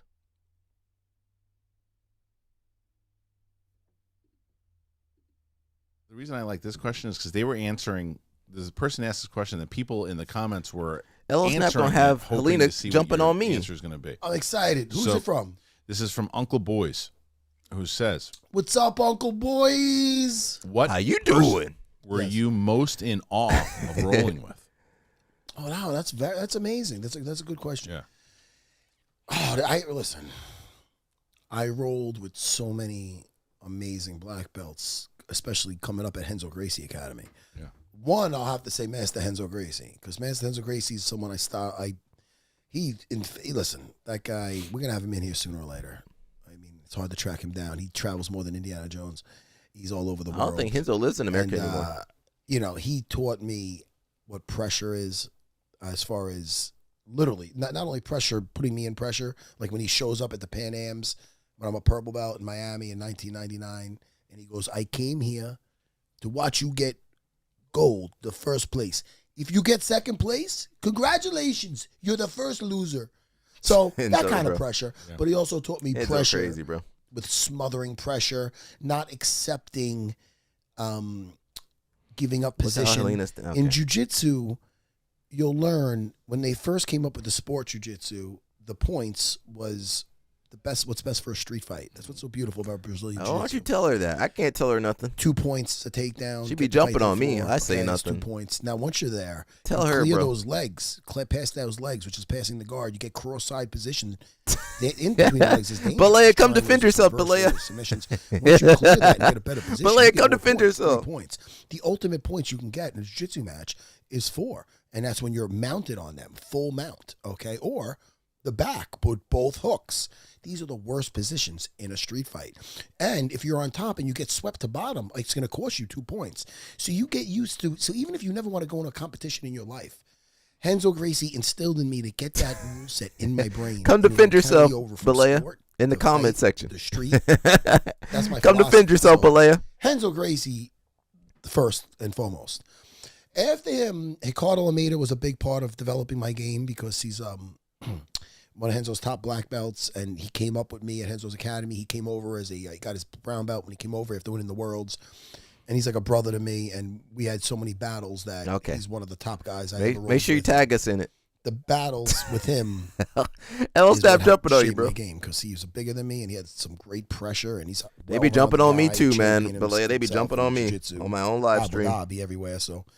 But I'll give a name that a lot of people probably don't know. And this was a gentleman he fought in MMA. He beat Sakuraba with a knee but he was losing. He wasn't. CP he didn't wasn't, see the pizza. I'm not gonna say his MMA wasn't his strength. I ain't gonna pull it up, but you can look for it. Was lacking, but his jiu-jitsu was very good. Is Nino Shemray. Oh, yeah. Nino Shemray, I believe he has a jiu-jitsu. He closed his school. He closed his school recently. Florida or fucking somewhere. Last year? Was either Florida he closed or his school. LA. But Nino Shemray is a great jiu-jitsu player. He was a phenomenal, he was great in competition, but he was very flowy, and he came down to Renzo's and we rolled, and he was all over me, and I had a great time with it. And he's a very humble guy, a little odd. He loved Elvis. So the guy, he's a Brazilian guy that just loved Elvis. He called himself Elvis and stuff. I mean, that's hilarious. Something that he'd come out and do the guitar thing. But his MMA career was like so-so, but his jiu-jitsu was off the charts, and I believe he's still living the jiu-jitsu life, doing well. So okay, in the comment section, they said that Renzo would probably be one of the choices, and then the other one they chose was Gordon Ryan. I never rolled with Gordon Ryan, but Gordon Ryan. But I rolled with John Danaher. You need some vegetables, bro. John Danaher's obviously. You need some hot peppers, a little bit of arugula. Because when I started out, John Danaher came. Some mozzarella. So I helped. How you doing, John? I remember John, who's the most brilliant. You need some veggies, bro. Was a big 200. You gonna get gout, bro? 30-pound New Zealand the guy with his hair down to his shoulders, and now he only wears rash guards. Back then he used to nothing beats CC's pizza. No, don't say that, CP. You gonna have us get sick. And he said the $5 piece that tastes like carbon. Throw me off cross-eyed. He didn't know. Hey, well, you broke. He's the most brilliant mind on the planet, pretty much. Nah, eat some veggies, bro. Gordon Ryan's coach. Okay. And when you broke, that CC pizza's hit good. When you broke, you only got $5 in your pocket. You better get that CC's pizza. Brilliant mind in jiu-jitsu. And then later when all you got is change to make $5. When you're doing jiu-jitsu. You better get that CC's pizza. There's so many other areas you got to cover, so you got to. It was $3.99 back. Well, inflation hit, bro. Other areas I was learning on the job. CP know what I'm talking about. When you broke, you gotta look for change. To catch up to my jiu-jitsu, where I used to bring towards the end. I brought. We gotta get Elo Snap eating some vegetables. Put me in positions and have me go out to Vegas with me. Yeah, we're gonna have to get him eating vegetables. Fight the Matt Hughes and have me put me through all positions on the floor. So it's so funny how later on he became my coach. Yeah. Hey guys, welcome back. We're doing the mountain breakdowns today. Nah, bro. Gotta eat them vegetables, bro. Keep you healthy, bro. I don't know if we're gonna watch this Jordan Burroughs. Let's watch a little bit of ADCC. We got Mr. Mo Jassim, Mr. ADCC. I thought he quit ADCC. So ADCC was created in 1998. He's like, you know what? I was joking. I'm still there. Balea, do you still work for ADCC? Or you got to plead the fifth? Bin Zayed in Abu Dhabi. And its origins are actually very similar to the UFC's. The whole point of ADCC was to find out what was a superior grappling art, similar to how the UFC would put boxers with wrestlers, sambo guys, etc. So to be clear, ADCC is not a Brazilian Jiu-Jitsu competition. It's a submission grappling competition with a hybrid rule set. So today we're going to be going over all the moves. L Snap said, I'm a carnivore. I'm not no herbivore like you guys. It's a pretty complex rule set. So he said we herbivores because we eat a bit of arugula. You are actually allowed to wear the gi.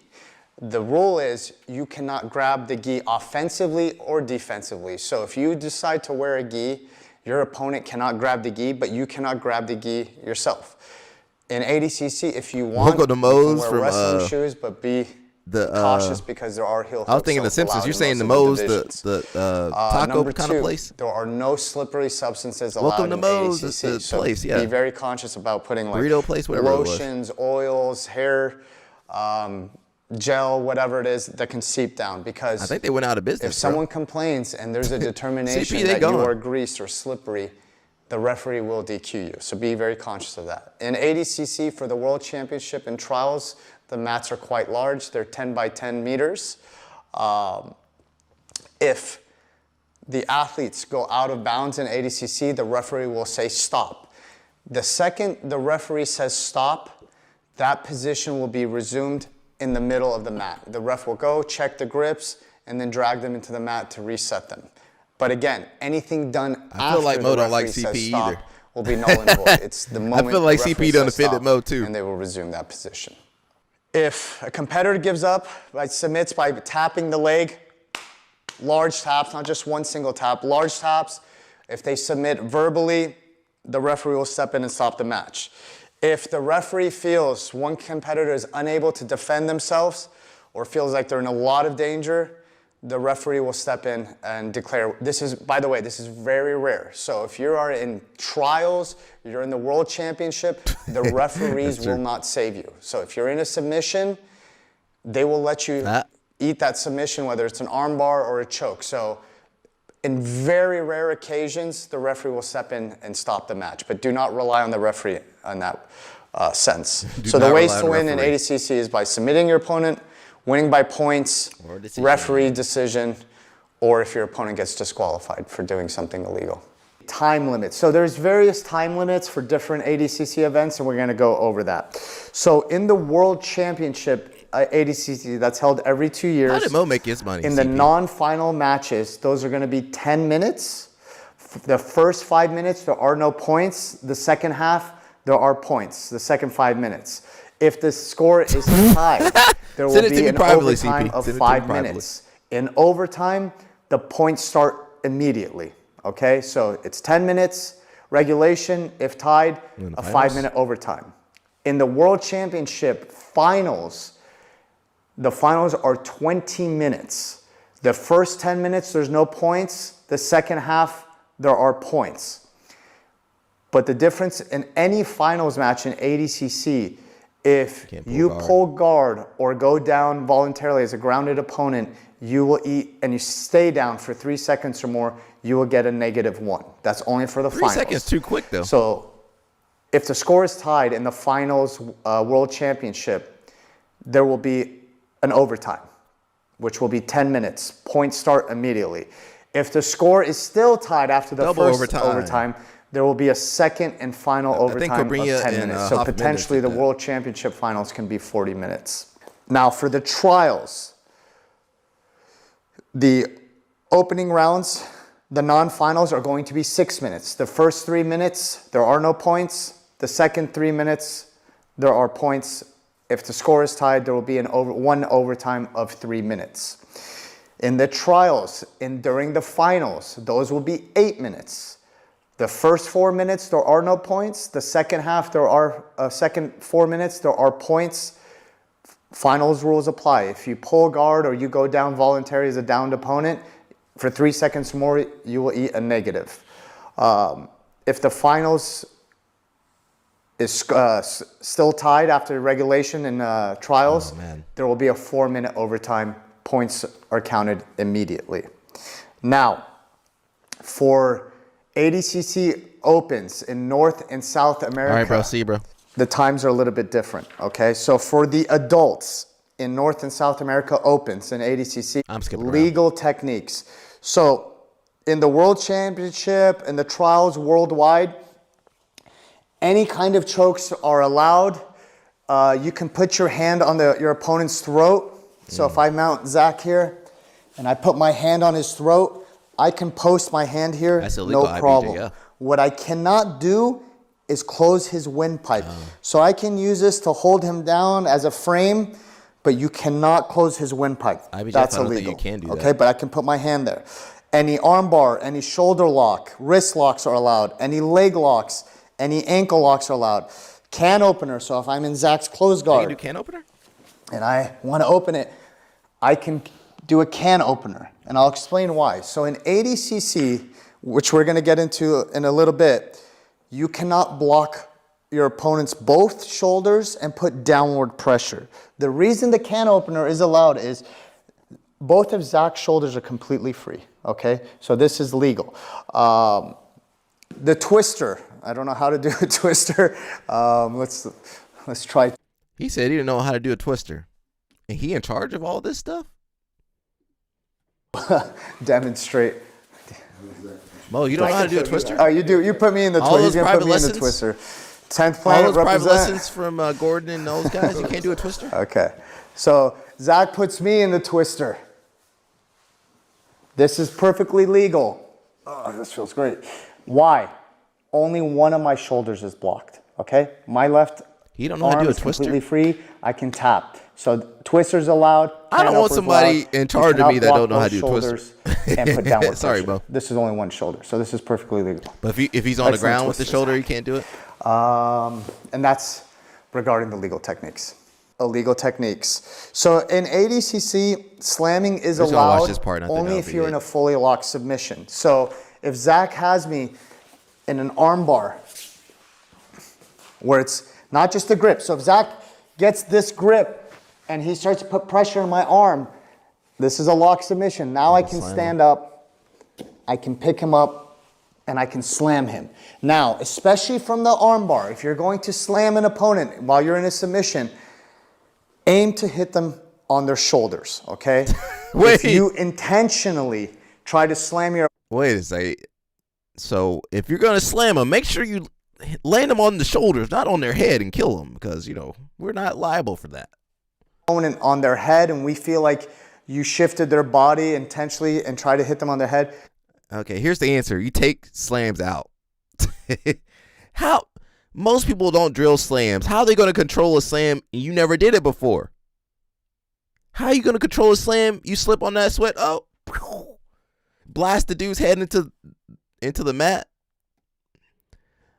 So he says if we feel like you tried to do, fuck the feelings. Take out the slam. There you go.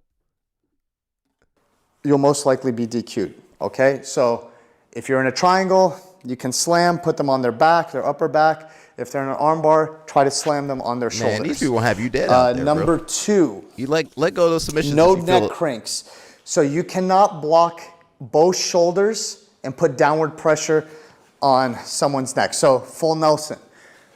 This is illegal. I'm blocking both of Zach's shoulders and I'm putting That's downward illegal, pressure on his head. but they can slam the That's why the daylights out can of you. opener was allowed, because both his shoulders are open. In the twister, one shoulder is open. No, like I said, no spiking your opponent, especially when you're going for a takedown. So I can't pick someone up, shift their body, and then drive them onto their head. That will be an immediate disqualification. No striking of any kind, no eye gouging, obviously, no fish hooking, no grabbing the ears, hair pulling. If you're going to peel someone's hand, you must get at least 4 fingers to peel. Don't grab 1 finger, 2 or 3. Get at least 4 or 5 fingers to peel the hand. If you're going to peel a foot, you must get all 5 toes. Okay, so Can't do that, Josh here, Barnett. this is allowed. Don't grab 3 toes and start bending. No thumbing. You can't stick your thumb. Thumb, no. You hear in that someone's thumb? face or body. No scratching. You hear that thumb? You can't put the thumb nowhere.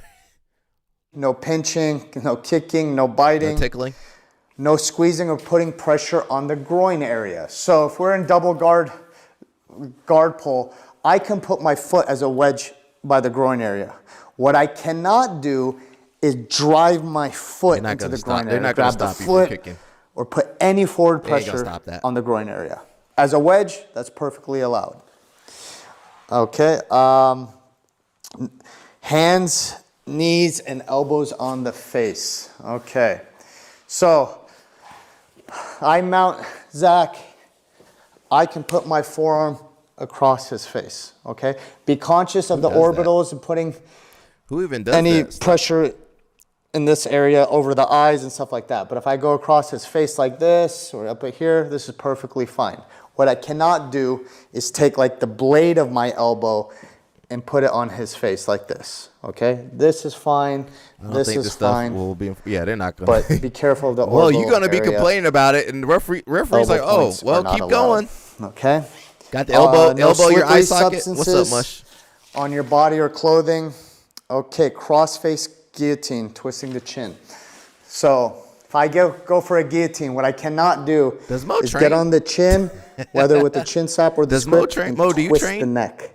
Okay, so you cannot twist the neck. Another one. They're not going to enforce that. I can't get a guillotine and do this modified shoulder lock where I'm pulling the head and pushing on the shoulder at the same time. This kind of separation is very dangerous and it's causing a twisting action on the neck. So you cannot do that either. And then finally, a fairly new rule change. If Zach's in turtle position, so the new rule is, it's been for a couple years, you cannot sink in both hooks. If someone takes your back with both hooks or a body triangle, Grippo's the reason they made this roll rule. forward. Okay, it's very dangerous. If I hit my head on the mat, I can sustain a lot of damage. So if both hooks are in or a body triangle, whether he's down in turtle or we're standing, he cannot forward roll. If I have one hook in, he can roll no problem. Why? Because we're not square and I can avoid the danger and go at an angle. Okay? That's illegal techniques. Going over this. All right, I'm done with Mr. Mo Jackson. I thought he was retired from all right, good morning, any type of leadership stuff. It's me, Nini Panini here, and today we're going to do a gym tour. The #1 gym in China. Shanghai. It's obviously not my China. gym. This is Mr. Georgio Chan's gym. China got a billion people. How do you know it's the best gym? It is the grand opening today of the greatest gym in China. Okay, so let's turn around, please. We have the Polaris Squads kit. Is this made by Aesthetic? No? Okay. Well, anyway, you should wear Aesthetic. We have a sign poster here. San Pellegrino here. Ready for hydration, San Pellegrino. If you see this, please sponsor us. By us, I mean Nomadic Grappling. Yes, another Polaris poster. So I think it's pretty cool. If you're a fan of professional grappling, you'll see a lot of stuff here that is from the pro scene, you know, signed by all the famous names, all the boys, Owen, Mateus, Joe. Okay, now we have a plant here, very big. I assume this plant is real. Sticker. I shall be taking that one, thank you. Was Nomadic so this the best plant name is for very the gym? auspicious, that's why it's so pink, you know. It's Nomadic. gender neutral. We have another plant here. Expatriate one Jiu-Jitsu. this time, with 2 people here. Passport Bro ISS, Jiu-Jitsu. ING, It's the same thing, this, right? Big plant. So I don't know much about plants, but I know the bigger the pot, they're the more drinking expensive it is. So this is probably quite expensive. What's And, up? this is the, if we follow around here. Oh, you change your. This is the lounging area of the gym. So the gym change is owned your by Joseph name and on there? Lynn. This is Lynn here. Tea Master Lynn. I think this lounge Why you area got is Benny perfect. Darush So on this your sofa actually reclines. on your thing? How the fuck do I recline this thing? Fun fact, it only reclines on the left and rightmost side. So the middle doesn't recline. Turn the corner. Little tea ceremony We have over there. all the memorabilia from all of Mr. Chan's pro competitions. This Probably hang that up. I think this was in professional- Japan. He fought with MMA gloves and all this professional stuff. These are some T-shirts. There were more here, but I assume they sold. These are the Nomadic Aesthetic T-shirts. If you guys didn't catch on, Aesthetic is the greatest jiu-jitsu brand to ever Joseph exist. switch This guy's his- actually his, the Aesthetic owner, sponsors? but he's conveniently, nonchalantly facing away from the camera. Very expensive cleaner. TV. Those things. There is a PlayStation Those things here, barely which work is hidden. unless they got a different. Definitely, one. there's a PS here. I don't know where this is.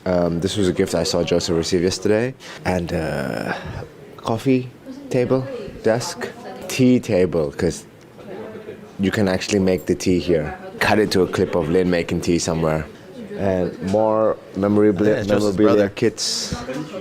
Up and about. That's where they do their sales process, it's right very there. cold in Shanghai, so I don't think there's much use for this fan. This is the other owner of the gym, Big Boss Man. My boss. Oh, he works My there. boss. He hired me, foreign worker. Okay. That's the mat Joseph's teaching, so I can't talk too loud. We have a change room. This is a dry changing room.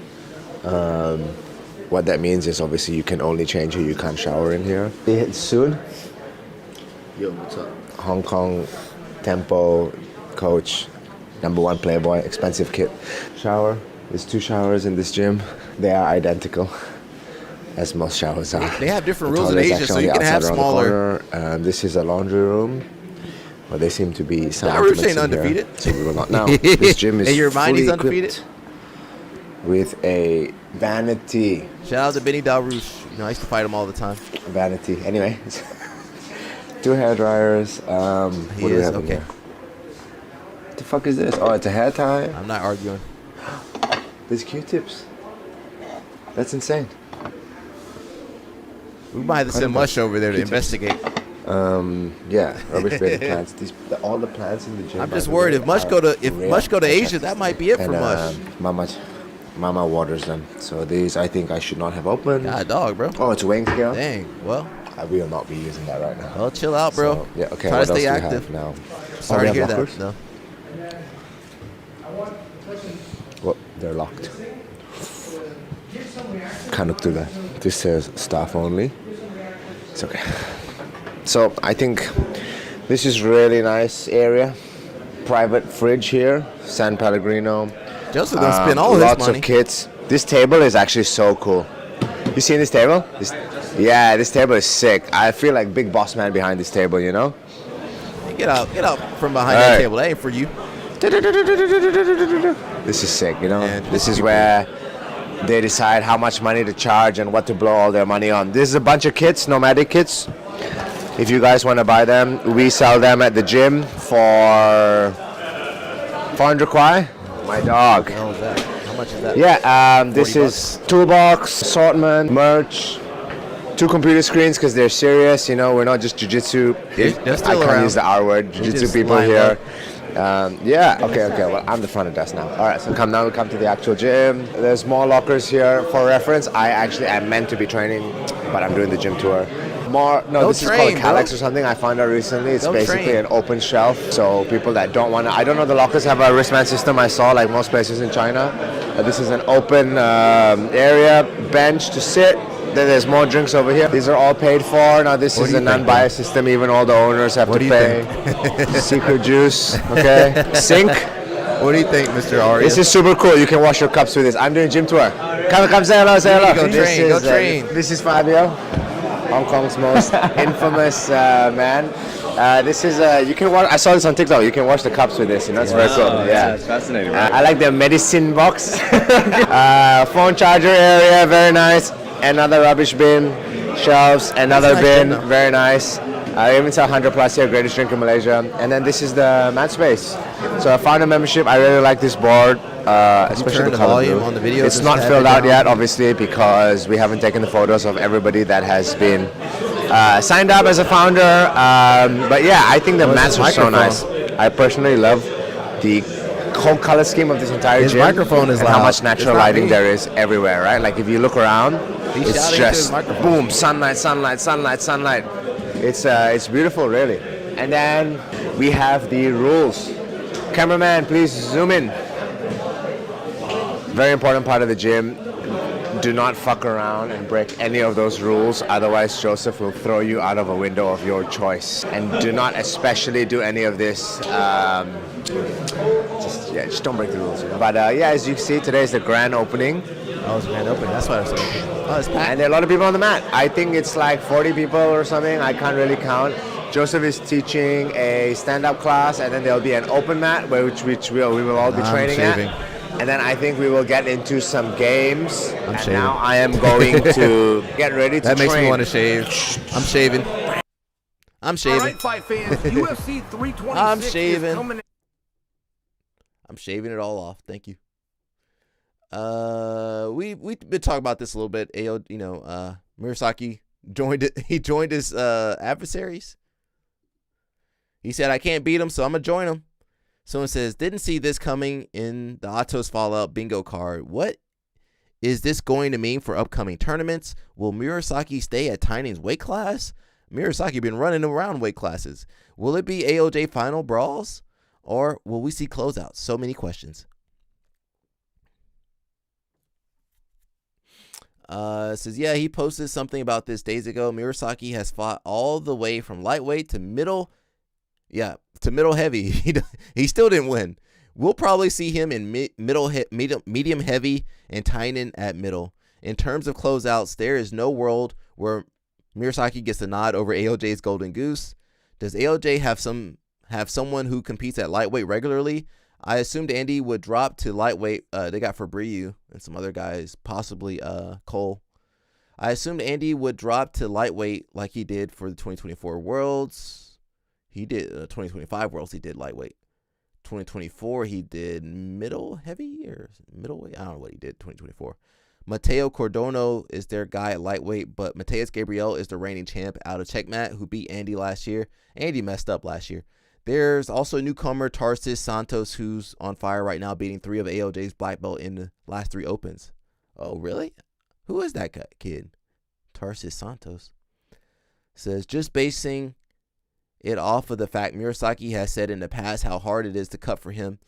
I wonder why it's so hard to cut Murasaki. So I'd imagine medium heavy makes more sense. He too small for middle heavy, which is something I do. But when you fight someone that's really middle heavy, is the demon back? Arya is a different demon. He's not the demon. Arya, he just called you the demon, bro.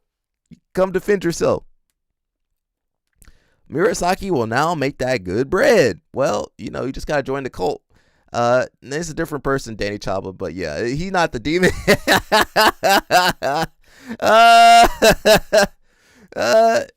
Come defend yourself, Arya. Makes sense. This is a literal old adage. If you can't beat them, join them. Good for Andy. I'm sure he will level up even more under Guy and having Tynan, Cole, Diego, etc. as his teammates. Well, they all used to be teammates back in the day. Most of these guys were teammates at a certain point. Before 2020, they were all teammates. Just about. Says, yeah, the Mendez brothers are way more technical than Andre.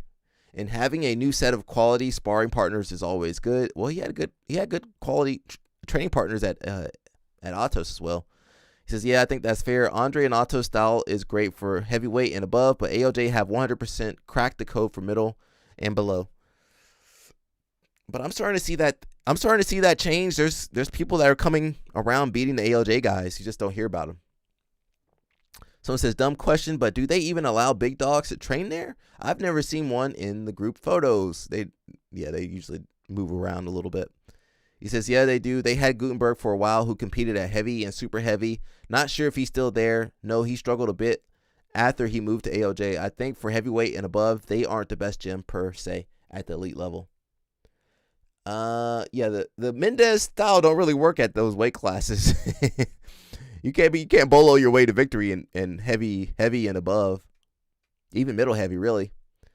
Someone says they're both technical in their own fighting styles. To say one high level person is better than the other is BS. If that was the case, tell me one woman over at AOJ that could possibly beat Sarah. I don't think they have one, and she's all her dad's style of jiu-jitsu. Having trained at AOJ for years and then on Atos under one of their main names for about a year. Class styles is pretty similar. Atos tends to be or put more emphasis on warm-ups and conditioning versus AOJ usually just gets to the lessons. After that, tech, maybe positional rounds. Tech is very similar. Atos taught stand-up a bit more, but the big difference was AOJ would emphasize finishing a position, say sweeper pass, in a more technical manner. Atos emphasized finishing the same position with more explosiveness and athleticism. I can't really say. I mean, if you compare Atos to AOJ, they've had similar results, you know. Atos last year had, you know, Andy was in the finals. That Chico kid won middle heavy. Won feather. I think Batista lost. Did Batista lose? I can't remember who else they had, but they've had several world champions from both teams. They do the same shit. They've got the same source basically. Someone says, I don't think they want to fight each other. They worry about losing. The old school would fight each other and do open class. A lot of AOJ top athletes won't even test themselves in open class. They're too small. Guy and Hoffa never would compete open class. Division was good enough for them. They were good enough, but they were too small, I believe. Personally, to be a GOAT, you gotta fight in the open class 9. You gotta fight in open class for one to respect you. I'm trying to make sense of this. I think it would be easy to dominate your division. Leandro Lo fought in 4 weight classes and fought in the open weight class. Nowadays, fighters fight for money. They won't risk losing to another high-level competitor for nothing. Honestly, you just can't jump in those open weight classes. I can't do open weight, bro. I'm going to get tore up. Neck gonna get tore up. Leg gonna get tore up. The guys are too big and strong and good nowadays. Someone says, makes sense to me. AOJ is one of the best schools and it's close to San Diego. AOJ is not close to San Diego. He said AOJ close to San Diego. No, the hell it ain't. An hour and a half away. Someone says, given that he's possibly UFC BJJ exclusive, Tynan might be safe for now. Someone says, to beat Tynan, he has to train with Tynan. They used to train together at lower belts though. I felt there were 3 options for Andy given the current Otto situation. 1, create his own gym. 2, find another competitive local gym. And 3, AOJ. I believe there was a few videos of Andre talking about training with AOJ. Given they're competing against each other. Did he meant to say Andy? I've seen a few ex-Atos folks on social media that are making the commute. I don't care what these people do. I don't care. It don't impact me, but it does impact you guys. You guys care. I hope it works out for him. You know, I don't hate Andy. Bo Bartlett has some words to say to Raph. He says, this week in Real American Freestyle, we were told no grounding rule, no challenges, no rush back to center to prevent delays of the match. The morning of the match, my coach Kendall Cross asked officials for clarification. Officials confirmed grounding would be enforced for this event. We adjusted accordingly. In the first and second periods, officials ruled me grounded once in each. After both sequences, I returned directly to the center to keep the pace moving and prevent delays. The first time the match was delayed, officials reminded us there were no challenges. In the rules we were provided, each delay of match outside of injury time results in caution and 1. 2 delays of match outside of injury time results in disqualification per the official RAF rules. Following the match, the first and second periods were rescored and the grounding calls were removed. No time was restored to the clock despite the scoring changes. What is the formal process for reviewing and overturning live calls? Bo Bartlett, this is not UWW.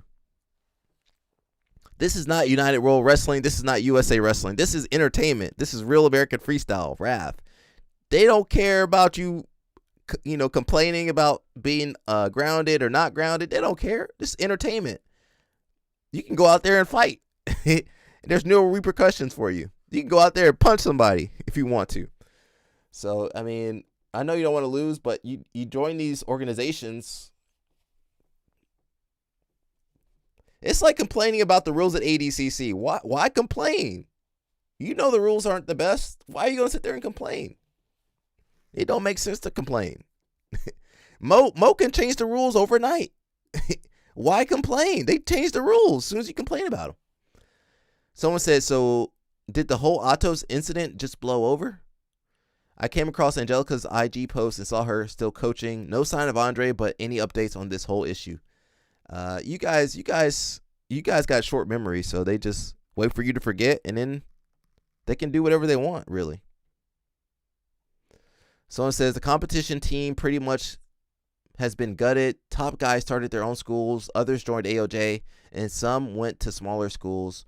Rolando, Murasaki, and almost all of their diehard guys are gone. Ton of their top affiliates rebranded under their own names. The school will still be around. Some people either don't care or they're hobbyists who are clueless. Definitely wouldn't say it blew over. Ato's days as a top team are over. I see someone bringing up TLI. They love bringing up TLI. It says main counter argument I have is so many Atos guys are starting their own school in the area in an already competitive city. Well, California's got too much jiu-jitsu in there anyway.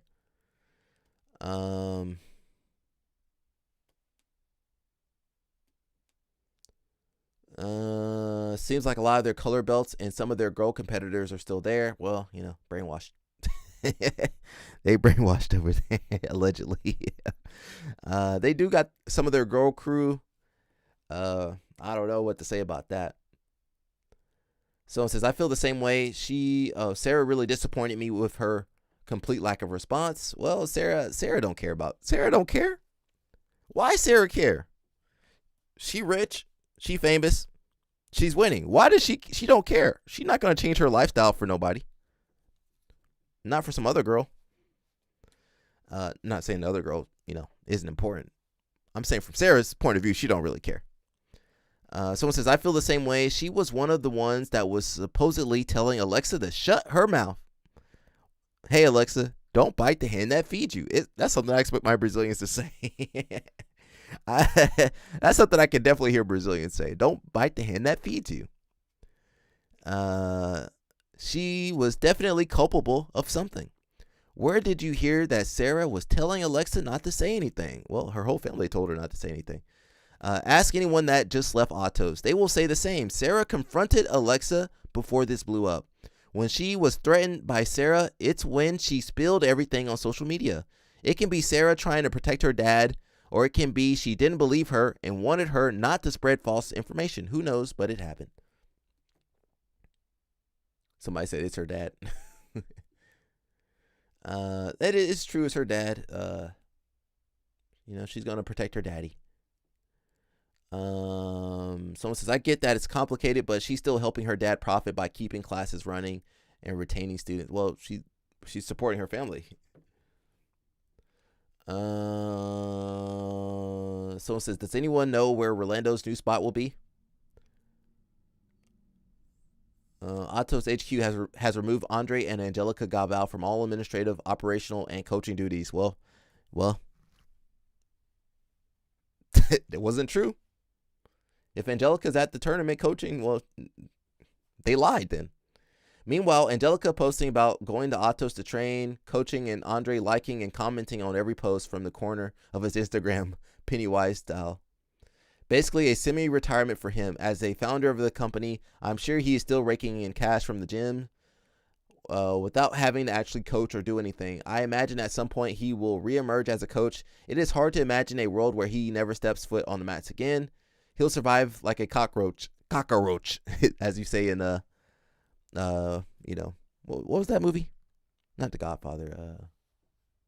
Can't remember the name of the movie now. What's the one in Miami? Somebody help me remember. Say hello to my little friend. What was that movie? Scarface. He'll survive like a cockroach.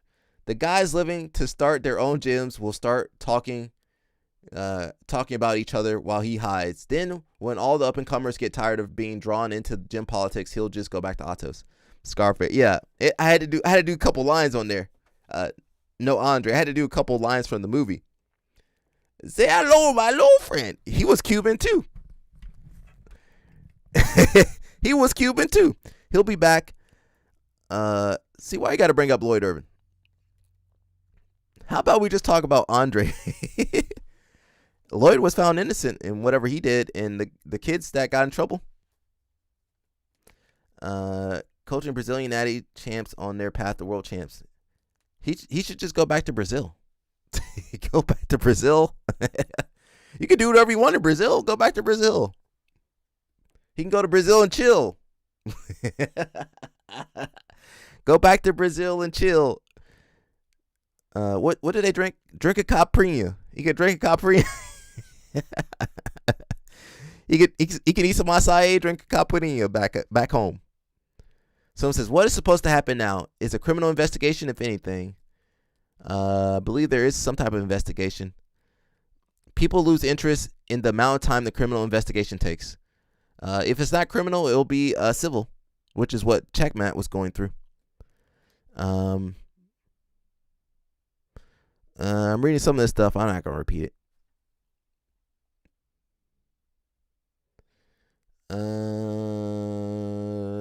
Atos took a big hit, but never underestimate how much people are willing to look the other way when they don't like the information in front of them. Yeah, most people don't want to confront harsh truths.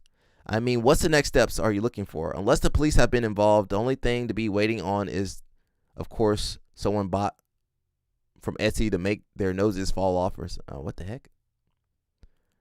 There's not much to say, bro. I mean, I think going forward, it's going to be hard for these guys to get away with as much as they used to. So, any coaches, teachers, anybody out there, if you messing up, you gonna get outed nowadays, man. People not afraid of you. They're gonna air all the dirty laundry. So you need to watch out and handle yourself accordingly. To where you don't, get in trouble for this stuff. You shouldn't be. You shouldn't be messing around anyway. Allegedly, or whatever he was doing. It says 90% of people that train have zero relation to Atos, and maybe 5% of those people have actual direct relations. People involved push the issue or have actionable things outsiders can do. There's not much for anyone not involved to do. Yeah, we have to just let the authorities take over. Someone says anyone other than the female competitors, specifically the Dream Team as they call themselves. I noticed Emily, a couple girls left. Yeah, a couple girls left the Dream Team, but then they all competed together with Sarah at the OC Open under Atos this weekend. I know, well, you know what? I do feel like IBJJF should have put Atos under some type of suspension. But, IBJJF don't care. I mean, none of these people care. None of these people care. It's sad, but it's the truth. None of these people care. And it's the same story every time. It's the same story. Cover up by higher ups. And nothing changes. IBJJF don't care. Atos don't care. These people don't care. There are people that care, but the people with power, they don't care. Someone says, I know they were good friends with Alexa too. Probably the same girls that told Alexa to shut up. I just find it strange that the other female competitors and her friends would choose to just ignore it. Someone says, I think they're sticking with Atos, took the Atos out of their bio for branding reasons. I don't know the girls or have any insights. Guess they are loyal to Sarah. Honestly, don't be loyal to any of these people. That's my advice. Don't be loyal to these people. It's not even a sport. And they'll make you compromise so much of yourself, Someone says the BJJ community has extremely short memory. Already in this thread, folks are asking about what happened. People in this sport don't even follow what happens in their sport when it comes to jiu-jitsu. So that's why I don't get angry. I don't fight in the comments anymore. I'm not gonna crash out unless you talk about the audio. So yeah, people just don't care, bro. They're busy getting ready for World War III. What the hell? That's not what I clicked on, man. Let me jump out anyway. We got how Marlon Tajik cheated to beat Ferris. Let's see what this guy got to say. Going to be going over again. If you want to complain about ADCC rules, good luck. Mo can change the rules right when you contact Mo. He can change the rules right there. Contested match, considered kind of controversial between Ferris and Marlon. Marlon like was many running away, ADCC though. Matches, it usually comes down to initiations or different types of bias towards particular positional dominance. So we're going to go over that breakdown today and see who really did. Yeah, the rules don't make. Yeah. Before we get into that, remember, guys, I have a Patreon where That's why I don't. How are you going to argue? Yeah, Mush is right. You can't argue rules that don't make sense. I mean, they didn't add a spiking rule until Grippo got spiked that one time. So before then, you could roll when someone's on your back. You could roll forward and basically kill them. So I don't see the point in trying to argue the rules. They can change the rules with no feedback from you or anyone else at any whim. The they got the same goddamn rules from the year 2000. They ain't trying to change. Monthly for you in my Patreon. It ain't a real sport, bro. With me. That's going to help me understand and decide who is actually going to win the decision. How's it not take down because the guy turtles? At the end of this I don't match. know. Well, because it took 3 seconds. Now this is wrestling. You already got your takedown points. As soon as both those knees hit. I want you guys to understand that what you just saw is not going to be an initiation, and although Ferris does react, and it does look like Marlon actually went in for some sort of an attack, that's not going to qualify because there was no real threat of danger. If maybe he had gotten in on the single leg, then he would have had this guy wasting his time making this video. Keep that in mind going forward.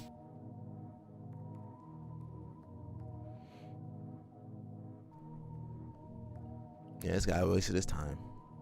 I've been there too, bro. You know, when you lose these tournaments, just keep it moving, bro. Keep it moving. I ain't watching all this. ADCC rules, it's very important to consider takedowns.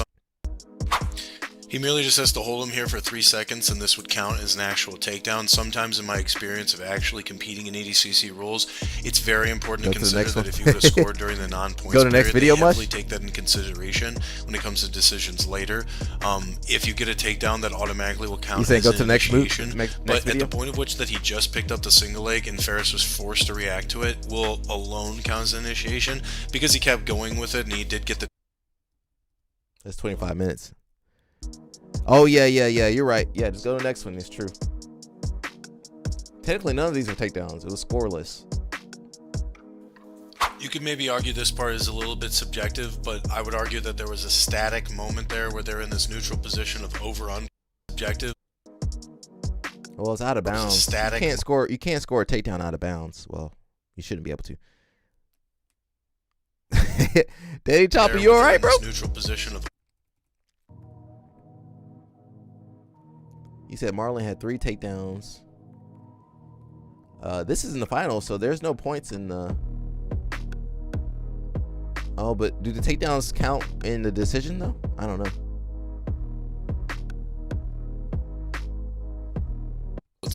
But it was one continuous motion. It was not weight on his hands. You know what? And Ferris, let me just get to this part. Ferris, this was when he was supposed to win the match. When he had him in that Ashigurami. And then lock into this double. When he got that Ashigurami, he should have finished the match. Ferris does a beautiful job using a... This guy talking too much. He should have finished the match here. That was the match right there. He should have finished right there. That's it. There you go. He didn't finish that. Okay. When you lose a ref decision, I'm sorry. Yeah, he had whatever he wanted. Everything was right there. When he missed that was his opportunity. So you can't be Something upset. to keep in mind in these like double trouble. This guy talking too much. 25 minutes for nothing. Yeah, right there. Much said the heel hook is right there. When he missed that was his opportunity. You only get 1 or 2 opportunities. Usually 1 opportunity, really. There's usually a make or break point in these matches. See right there, he should have been able to get that. I really like that Ferris is upgrading his leg position right here into the figure 4 lock. Well, you can't complain when you got the sub and you lose the sub. You can't complain. The thing that I'd want to see him do is control the prime. Ferris messed up. He started to turn. He messed up right there. He didn't finish. Let the guy do the running man. Then try to sit up and attack the back. That was it. And defended. That was it. Why complain? You had a chance to win the match. Why complain? What did Marcelo Garcia say? Using this to probably go into some Marcelo sort of said, "Hey, get the submission." Marcelo said, "Get the submission." That's what Marcelo said. Now, when you get screwed over, why complain?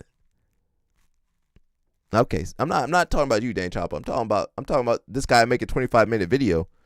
You didn't submit the guy and went the ref decision, and you lost the ref decision. Well, that happens all the time.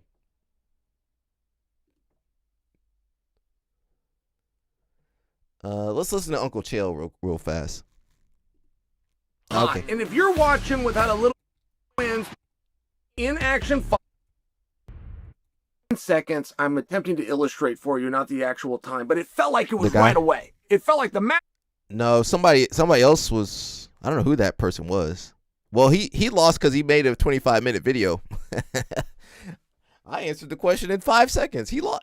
There ain't no reason to make no 25-minute video over some ADCC match. And all of a sudden, I don't know who the guy was. Slaps Armin. Armin gives him a receipt, which is to slap him back. Now, there is a rule in wrestling, a code, a policy, if you will.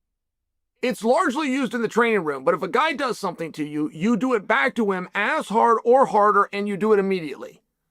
So if a guy smacks you, just for example, you don't wait 2 minutes and then get it back. You got to do it right away. And it's the way of calming him down. Why it sounds like it's going to escalate things, it actually has the opposite effect. It calms the guy down. Well, hey, one got away from me there. All right, you got Judo got us, bro.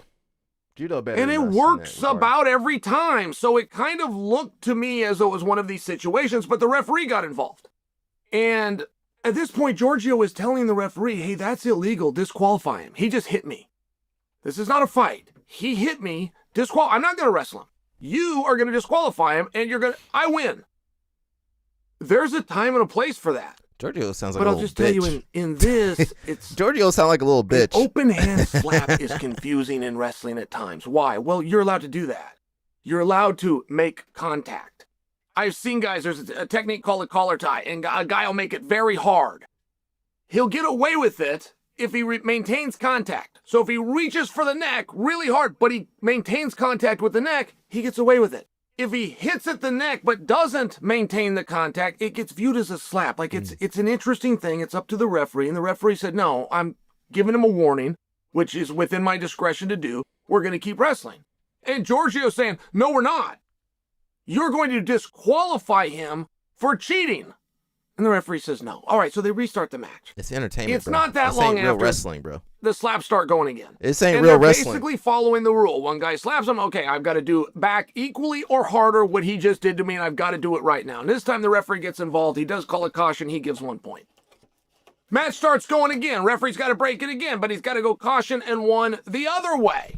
Right, at one point he gives Giorgio a point, then he's got to give Armin a point. And so this whole thing is interesting. Like, this match was supposed to be about takedowns, but we got scores going up on the board that could decide the outcome of the contest that have nothing to do with a takedown. Now, guys get into a couple of flurries. In the whole match, 6 minutes, we see 2 flurries, which, by the way, were worth the price of admission. It turns out Armin Tsarukyan is an excellent wrestler. I mean, really an excellent wrestler. It turns out Giorgio is tough as an old leather boot. Like, Giorgio came out of this thing, this guy was dog tough. Once he put the mental side, the whole, hey, he's violating the rules. When he put that aside, compartmentalized, and went into warrior mode, this guy was the real deal. Okay, great contest. 1 official takedown in the entire match goes to Giorgio. Few extra points on the board. There was some push-outs. Armin wins the match. Now, Giorgio is down and Armin's on top of him. So time's up. Time's up, match is over. And I'm making a case for him, by the way. I got to tell you, like, as the match was going, I didn't want anybody disqualified. Wrestling gets a little rough, and there are some things that are on the line, but that's where the referee breaks in. He gives a warning. He can give a caution. He can start taking points, and he has the option to disqualify. But I felt like this referee just called it perfectly. And I felt like everything that was done, while intense, was within the rules of wrestling. That's sharing with what I saw. Time is now out. So you're now not operating with the confines of what's allowed in wrestling. The wrestling is over. The match is over. But they're still in what's known as the competition area. And this is a rule that a lot of people don't know about, but when you're still in the competition area, whether time is out or not, the referee does still have a level of authority and discretion. By example, if this was a kids' wrestling tournament, they would have both been thrown out of the tournament. But all right, let's just go back to this position. Giorgio's down. Match ends. Giorgio's down. Armin's on top. Giorgio says or does something, I assume. I must tell you, I did not hear him, and I did not see him do anything, but I assume he did or said something, because Sarukian instantly pushes him, which because the match is over, Georgio's not really like in defensive mode, and so Georgio falls over. This puts Sarukian on top, and now a closed fist comes. Yo, that I can't make a case for. In wrestling and in the world of intensity, open hand. It's got to be an open hand. That can be a reach, that can be a push, that can be a collar tie, that can be a slap, but it's an open hand. When the hand closes, you've now got a punch. All right. I have never in my life seen anything like this in wrestling. I've seen things very close and by. That ain't true. He lying, bro. Look. Oh, we got a train vlog later. Let me find this. Who's that? Uh-oh. What up, everyone? Thank I don't know if she's real. Are you real? Let me just go over here. Wrestling brawls. I definitely seen Russian guys going at it. This is in New Jersey.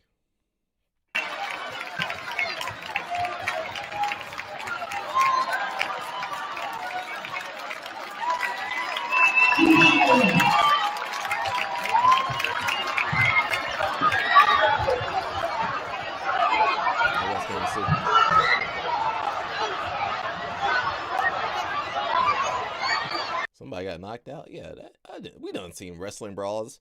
Where are the Russian guys at? You ever seen them Russian guys? I'm trying to find the Russians. I done seen Russian. You ain't seen the Russians? So look. He said we never seen nothing like this before, bro. People be punching in wrestling.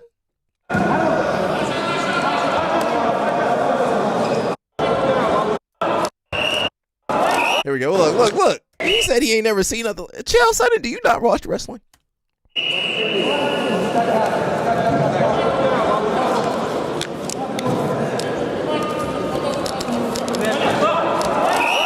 at that. Too much testosterone. Yo, they what happened? Too much testosterone. He's defending my move. I'm angry. Those guys ready to go at it. Look, nothing happened. Like, they said, screw this, we're boxing.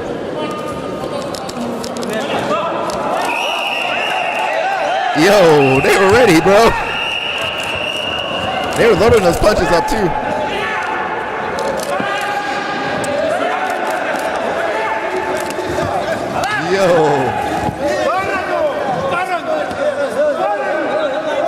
Yo, he said, I ain't never seen nothing like this before. Oh, it's the same match. From a different angle.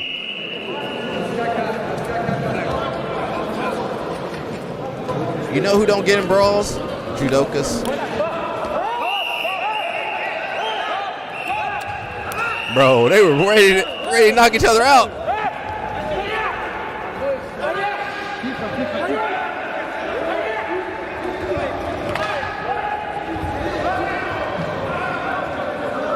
Yo, they were popped off, man. Chill said, we've never seen this in wrestling.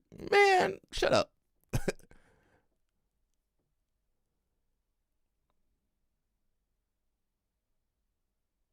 Did I already watch this? That's not what we're supposed to watch. Where's the other one at? We already saw that. Let's see. I'm trying to find the right one. Here we go.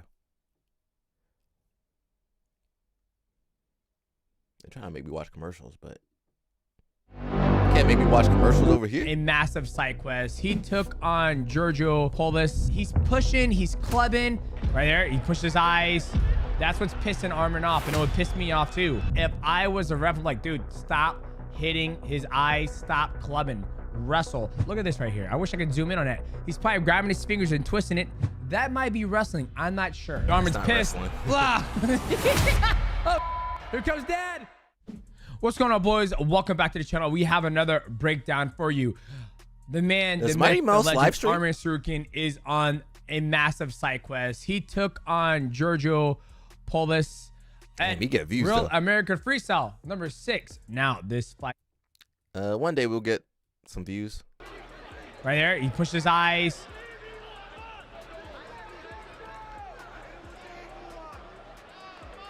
What's up, Mush? They should have just fought MMA. Well, you know, Georgio would have got See, right there, it's like TKO'd. He's pushing, he's clubbing. That's not. I don't know Oh, if he that's streams? legal, Oh, but okay. if I was a ref, I'm like, dude, stop hitting his eyes, stop clubbing, wrestle. You can hand fight, you can What be was that? nice and gentle, and the difference between clubbing you on Twitch? and like head control is if this is here and I go whack. I know and you guys hit like it, Twitch, but that I is like clubbing. YouTube. But if I grab his head and I I think shake it YouTube's like gonna this, take over Twitch. that is legal, but that's not what Georgio is doing. He's literally slapping the head. That's what's pissing Armin off, and it would piss me off too.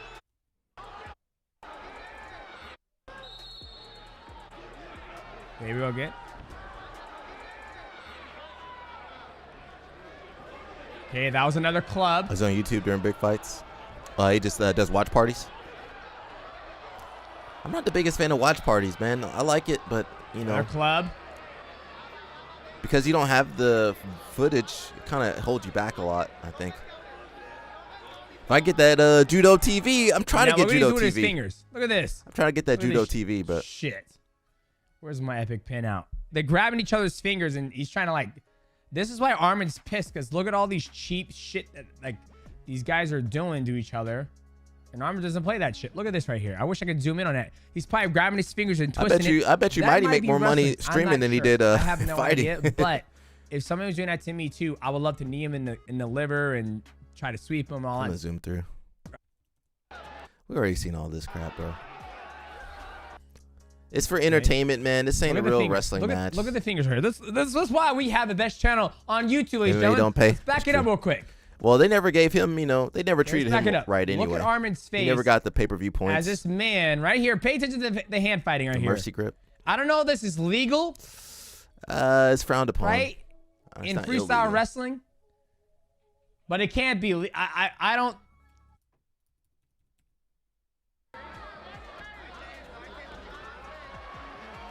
And Armin pushes him out. Armin gets. Oh, he did get a takedown there. Armin shoots. Nice. That was a takedown, yeah. They banned the finger Okay, lock in he judo. scores on Armin. I don't know why you grab a finger in judo. Better grab that gi. Judo people too strong, they'll break your finger. And then on the broadcaster push-up saying point. that Armin should got 1 point because he pushed him out. For some reason they didn't give it to. I'm zooming through. And maybe they gave him 1 point, but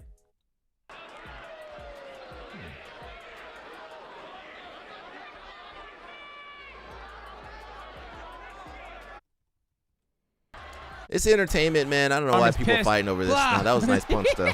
Oh shit! I like Here that. I comes like that Dad. guy. I like the guy. I like the coach right here. The coach is the best guy. Armin wins 5-3. Armin's pissed. Blah. The coach is the best guy right here. This guy right here, that's the best guy right here. Shit! Here comes Dad. If I get in trouble, I expect Brother- Elo Snapper brother must gets to run there. out like that. Armin's being laid down on. Now Mush They take Mush him might down. try to stop it. Okay, I Chaos can't stop here. it. Mush might dip, just like he did. Okay, Urban. Armin's corner's there. Mush There's tried to Georgio's stop brother. Urban for a second. All right, this man There's crazy. Let's go. Izzy's trying to. Yeah, I'm too old to be starting stuff, so you don't have to worry about me. Pushes him over. Goes right to knee on belly. He said, "Okay, now we do MMA, brother." Nice jaw. Then he also throws like a little inside knee real quick too. That was a good little combination, though. Qualify you and him. Fucking wrong. I wrestled to win, but he pulled out slapping. And I love that. And you're getting away with shit because it's real American freestyle. If it was regular freestyle, they fucking disqualify you and him. Oh, he said. So Hudo said if it was Well, there real you go. freestyle, you guys would have been gone out That's of there. from Triple C, the GOAT. And I think when he means that you're getting away with a lot of shit because it's real American freestyle is because all of the clubbing he was doing. Like, yeah, all that stuff was guys, illegal. I watched it and how he was clubbing, hitting Armin. I totally felt what Armin did was totally justified because Armin says, fuck around, find out. If he would have went out there and started hand fighting and grabbing Armin's head and snapping him down, everything would have been legal and Armin would never got pissed. But when he went out there and he started just whack, whack, whack, whack, whack, whack, Armin's a very respectable guy. He's very respectable. But once you start doing that cheap shit and grabbing fingers and doing that, you're going to piss off a fighter who does not care. He doesn't. Yeah, he's right. You know, MMA content, I don't know. We got a little bit of John Thomas. Let's give John some support. Let's see what he's talking about real fast.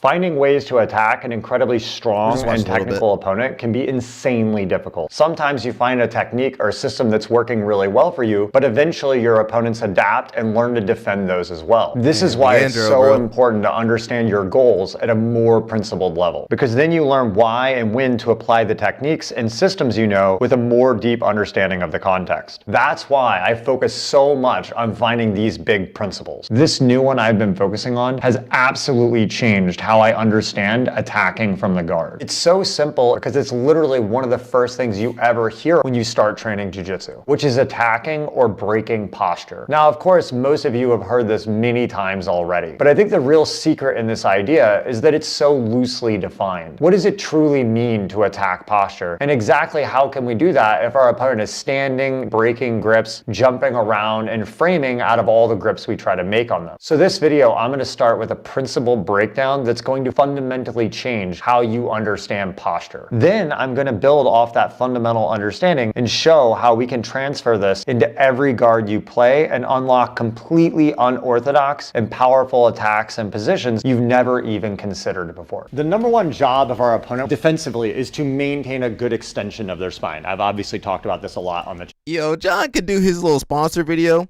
I'm so jealous because I do, you know, I make my sponsor video. I'll be, you know, at least a minute, 30 seconds to a minute. John flashes sponsor for 2 seconds.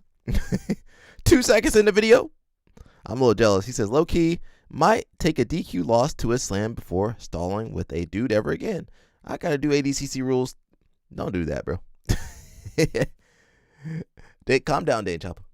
My job as a bottom player is to try to break that and pull and break their posture. Now, when you break posture, you can use that in a lot of different attacks, but it has a lot of kind of general effects, right? One of the main ones just being their balance. If their posture is broken, it's very easy to pull them forward and off balance them. If I want to disconnect their arm to open up for triangles and omoplatas, it's significantly harder to keep that elbow tight the gentle when art. You're rounded, right? If you're in the gym and you do a row, Dan you Chopper extend said the this chest sport and need you to be pull. harder. When you're rounded, that's very difficult. As well as keeping the round makes things like chokes, loop chokes a hell of a lot easier. Also, when I'm playing in the open guard, if my opponent's trying to lean his weight on me, when the posture's broken, heard the expression break posture, it really changes how you do it. So a lot of people, they think of breaking is pointed downward. He can still have a good extension of We the be spine. watching like we got so ADHD really what over we here. want to do is round the spine. I want to make his vertebrae fold like this. So For always example, round the spine? I really okay. Posture back up. It's super hard here. It's like trying to do a deadlift with bad form. Guys, go watch that when you got time. The Most Important Attack in Jiu-Jitsu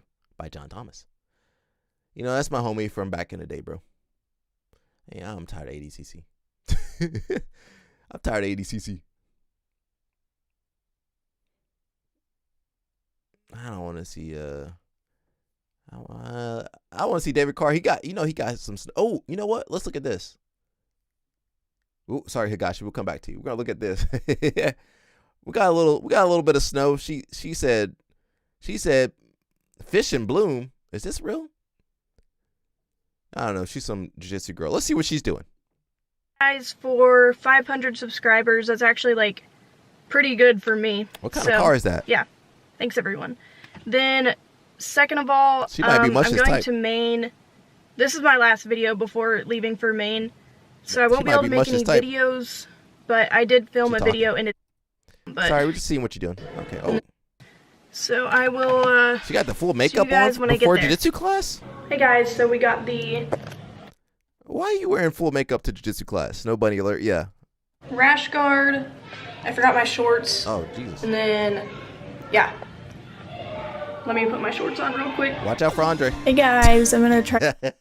Watch out for Andre. Watch out for actually watch out for Mush. Really. Watch out. That's a nice little background over there. Watch out for Mush and Andre, and we'll throw LL Snap in there. Watch out for Danny Choppa too. Watch out for everybody today. So I go for double leg, and then single leg. Next was for Mush can help her with her passing. Like the rash guard. Okay, anyway, so here. She's not bad. I like the background. Here we go into a shootout. I say shootout, but it's literally just straight ankle locks. I mean, I guess I think you can still call that a shootout. But yeah, I don't know how to leg lock or anything, but that's what I'm doing here. And I won. Hey! She don't know nothing. I'm actually pretty good at straight ankle locks, because that was the first thing. She don't know nothing. But she knew what I was doing, so then I grabbed her foot, like I underhooked her foot with my hand, and then I put my leg above her hip, and then I connected that like a triangle, and then I swept her. I forgot what it's called, the waiter sweep, I think. Yeah, waiter sweep. But yeah, I was like, I was actually proud of myself, because that was the first time that I ever like actually tried to do something from deep half. Okay, so then Mush can work with that.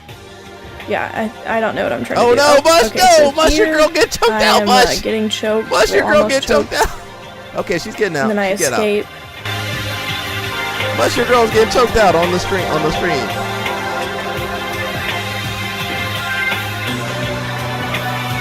She, Mush might be able to work with that. Mush might be able to work with that. She gotta put the gi on, do some judo.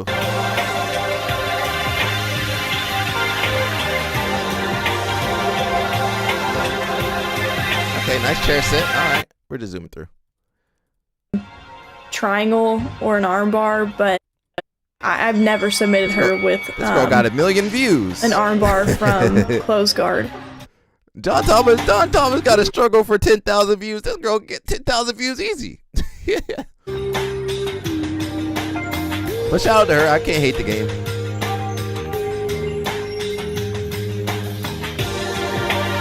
But she gotta work on her back attack though. Her back attack, not really. Double leg. Oh, she got a double leg though. Terrible execution of a double leg, but never mind. Mush yeah, got at a least lot to I'm work actually on. trying to go for things. Mush got a lot to like work if on. you watch all my other videos, I either just pull guard, Mush got a lot to work on. which is Now they need somebody there to make sure she's safe in that. Saved by the facility. bell. This is me post jujitsu. I'm tired as frick. At least her eyelashes stayed on. Got it done. Yeah. So See, at least her eyelashes stayed on. That's good. I will see you guys after I get back from Maine. Well, actually, I'll post a video, and then the one after that, I'll see you guys. Now. Adios. Now, I mean. Well, I don't know. Okay, Mush, you can work with that, man. You can. That was the end of the video, but it for sure wasn't. I got locked inside of the gym, so yeah. I was in the locker room and I came out and all the lights were off and I was like, Nobody told you to be filming all in the bathroom when they trying to go. You all influencers over here filming, people gotta go. They don't care about your video, your YouTube channel. Frick. And then maybe Mush care about it, but nobody else cares. Then I went to open the door and the alarm started going off and I was like, I don't know what to do. I have no idea what to do. So I called my coach, which he's not even in town right now, but I called my coach and I was like, he didn't answer, so I left him a voicemail and I was like, hi, the alarm is going off right now and I got does sound a little annoying, here. Mush. She does sound a little annoying, so you gotta make some compromises. She does sound a little annoying though, Mush. Can you compromise? She looks cute, respectfully, of course, Oh, who? She got a friend too. Wait a second. She got a friend for you too, Danny Choppa. Danny Choppa, she got a friend for. I thought it was police. Why kind of windy? Bro, I literally got cut today. Oh, Danny Choppa, she got a friend. She got a friend for you, bro. Look. Hey, yo, where's 2-man? You got 2-man at Danny Choppa, 2-man with Mush over here, man. She got the friend for you, bro. And it hurt. It literally stings. No, got like a boot. actually look, pull pretty Bro, that stinks. I hate those. Those are the worst. Well, it's what do you mean too those? many, bro. This has never happened to you. Like paper Got that cuts. snow. No, they it's got not, blue it's eyes way too. They worse both than got a blue paper eyes. cut. That, It's, like, that might be deep. what you guys And, need. like you can tell because like you can't even see my. Someone has clawed me before. Now, My Mush, you're gonna have to, you know, you're gonna have to compromise a little bit. She does sound a little annoying, but you can compromise. She gonna look at Mush. Look, she gonna look at Mush like this.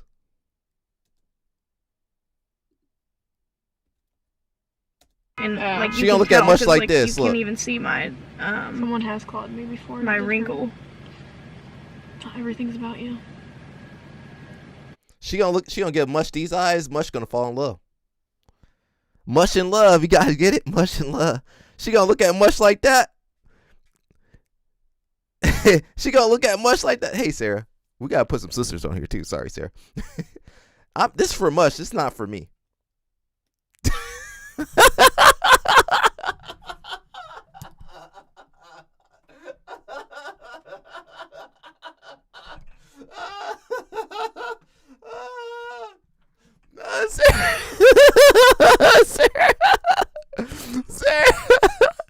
Sarah, where you been, Sarah? We need you. See, I'm trying to defend. Hey, I'm on the side of the sisters. I need backup. Sarah says, this is what the stream descends into when they think all the women are gone. Mush says salute. She gonna look at Mush like that. Listen, Sarah, I've been trying to help Mush out this whole time.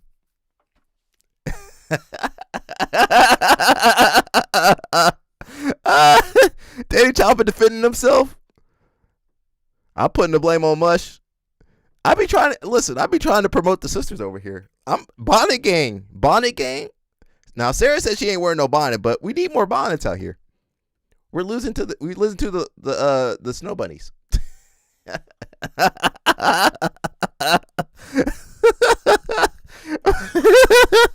Mush said fifth.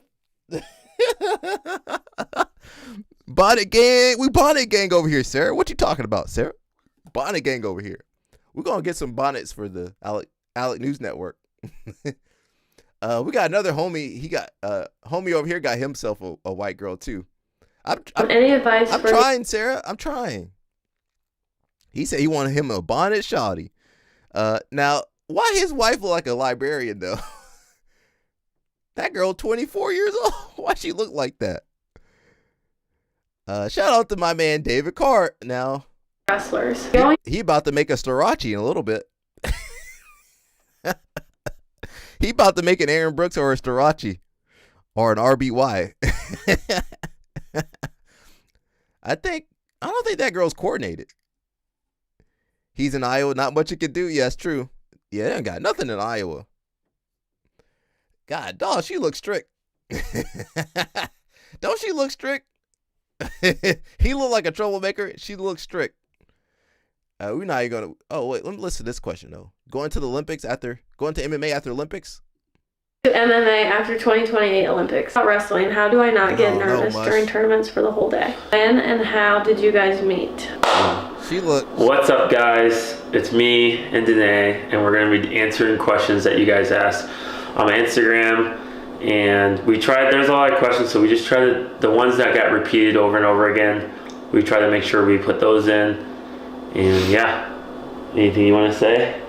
No. They chop over here defending I'm himself. happy to be here. All right, here we go. So we'll start with the first question. The first question is. They're very God-fearing people. Wait a second. Let's see how they met. This one is when and how did you guys meet? We met in 2019, I think. We were both sophomores in college. I didn't know much about wrestling, and I didn't really know who David was. And he followed me on Instagram and messaged me, and I was so confused how, like at Iowa State, we have some really good. We ain't beating those allegations now. Sarah think we all ran through. Messaged me, and I was so confused how, like at Iowa State, we have some really good athletes, but like I was so confused how this guy from Iowa State was like verified, and this was not the time where like people get verified at like 1,000 followers. He had David Carr like looked just like his daddy. 100,000 No, I followers. did not. I did not. And I was like, I did not have that many followers. You had She's a like, lot. why is he And I so was like, famous? who She's an is Iowa this 10. person? And Dang. he messaged me, "You're so hot." And Whoa. My man was down bad. Of course, look at her. I'm sorry. He was down bad for that Iowa 10. She said he messaged her, "You're so hot." Now, David Carr, that is not how you pick up girls. That is not. What kind of pickup line? You should have blocked him. Look, Sarah would have blocked you. Now, Sarah should have blocked LL Snap, but she messed up right there. Sarah messed up right there. He cut right to the chase. Hey, yo, I'm verified. Come through. You can't pick up girls like that. That's creepish behavior.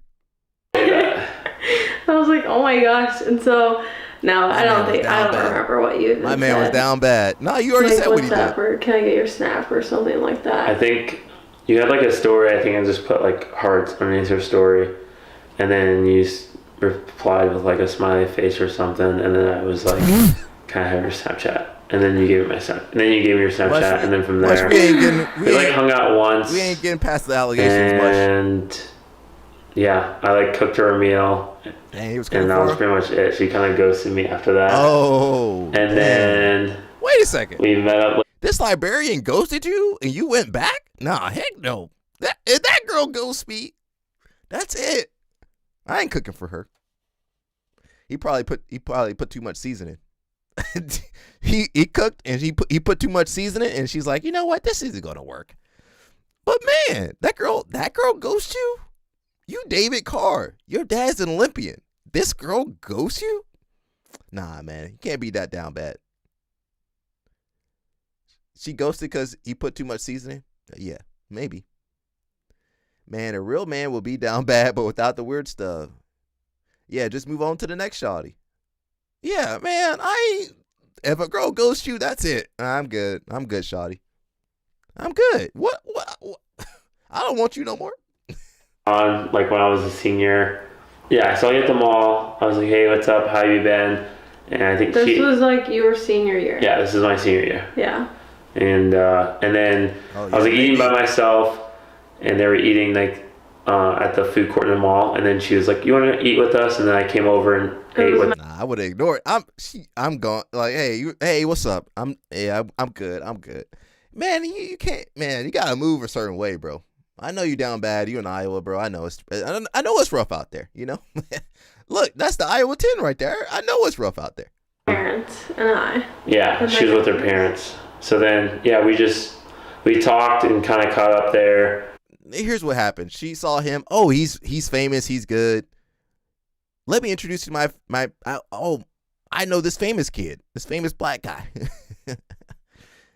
He's one of the good ones. He probably, I don't want to say you could do better, but to be fair, bro, did let time work out. You do need it sometimes. Not when a girl ghosts you though, bro. When a girl ghosts you, that means she don't like you. If a girl ghosts you, that means she don't like you. And no, she can't. I don't care if she likes you 2 years later. No, why didn't you like me then? Now, if that was LOL Snap would have said something out of pocket. I'd like see her around during college, but didn't really like just see her around. So we knew each other just from the one date we went on, and then and then then I think we texted after we saw each other at the mall, and we were like, it was really good to see you. Like, we should catch up. No. You don't. I ain't texting you after you ghost me. No. Too bad, too sad. You need to, man. That girl ghosts you. That tells you everything you need to know. Sarah, you got any input for us?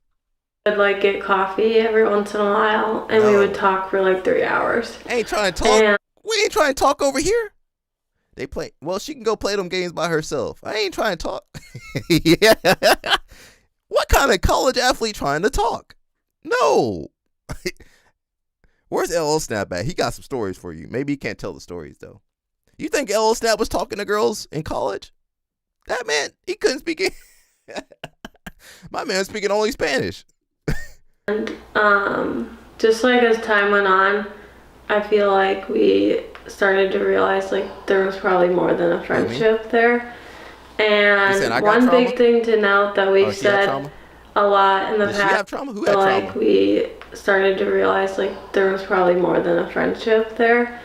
And one big thing to note that we've said a lot in the past is just like we met in 2019, but like neither of us were definitely ready to be in like a Christ-centered relationship at that time. You probably were more than me. Whoa. She said she wasn't ready for that Christ-centered lifestyle. She was having fun. That's I'm translating for you guys. Man, you know, it's his relationship. Let me not look too deeply.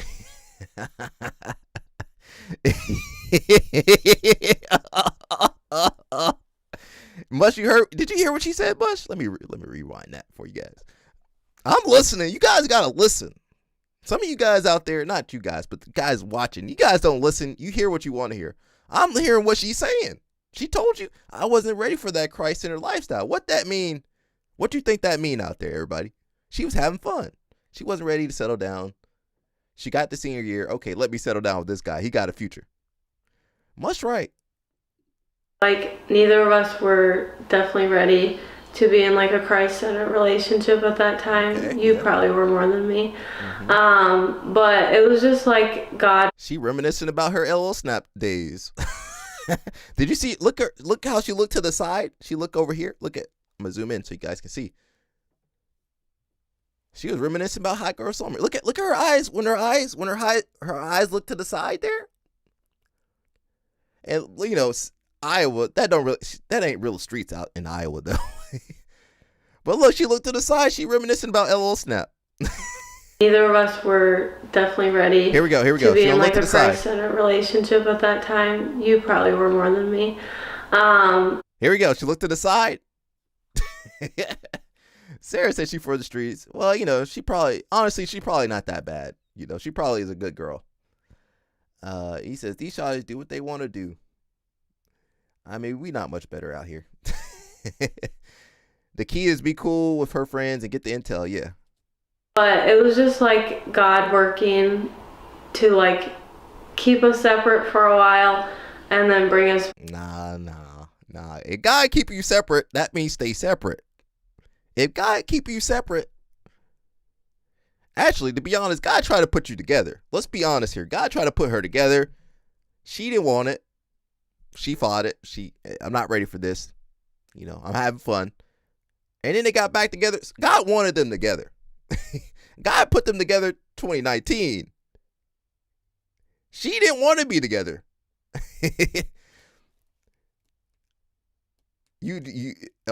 Mush ain't playing. Is she a hoe? You got Mush. Must be wild. It must be investigating.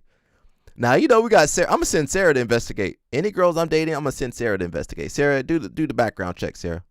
Oh, she did this, and that. Okay, I can't do it. I'm putting Sarah on the investigation. Much said, so what's she been up to? Together at a time that we were both really like strong in our faith. Yeah, it worked out pretty well with us meeting later on. We're both just more mature. Like, we were pretty young when we first met. And, yeah, I had, like, a big crush on her. Aww. And didn't work out early. That's why it didn't work. He likes me too much. You can't like these girls too much no more. But then it kind of worked out later, more in God's plan. And we had a strong friendship for a long time. And then moved on to, like, more, which is pretty cool. Ice for my 12-year-old daughter, made varsity free. I'm good, bro. We need to leave their relationship alone. We over here dissecting their relationship. We need to stop.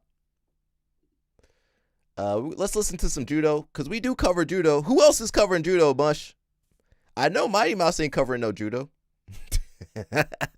Mush, who else covering judo over here? They gotta love you more in the relationship. You know what? The thing is, men and women both hearing the same thing. So that's why guys and girls are fighting, because I got to be loved more. You know, you got to love me more. So people fighting over stuff that's worthless. I think relationships are all about compromise. So you guys got to both love each other. It sounded like he liked her more than she liked him. That sounded like, yeah. But you see what happens when the guy likes the girl more. It usually don't work too well. When the guy like her too much, she's like, ew, he gross. I got the ick.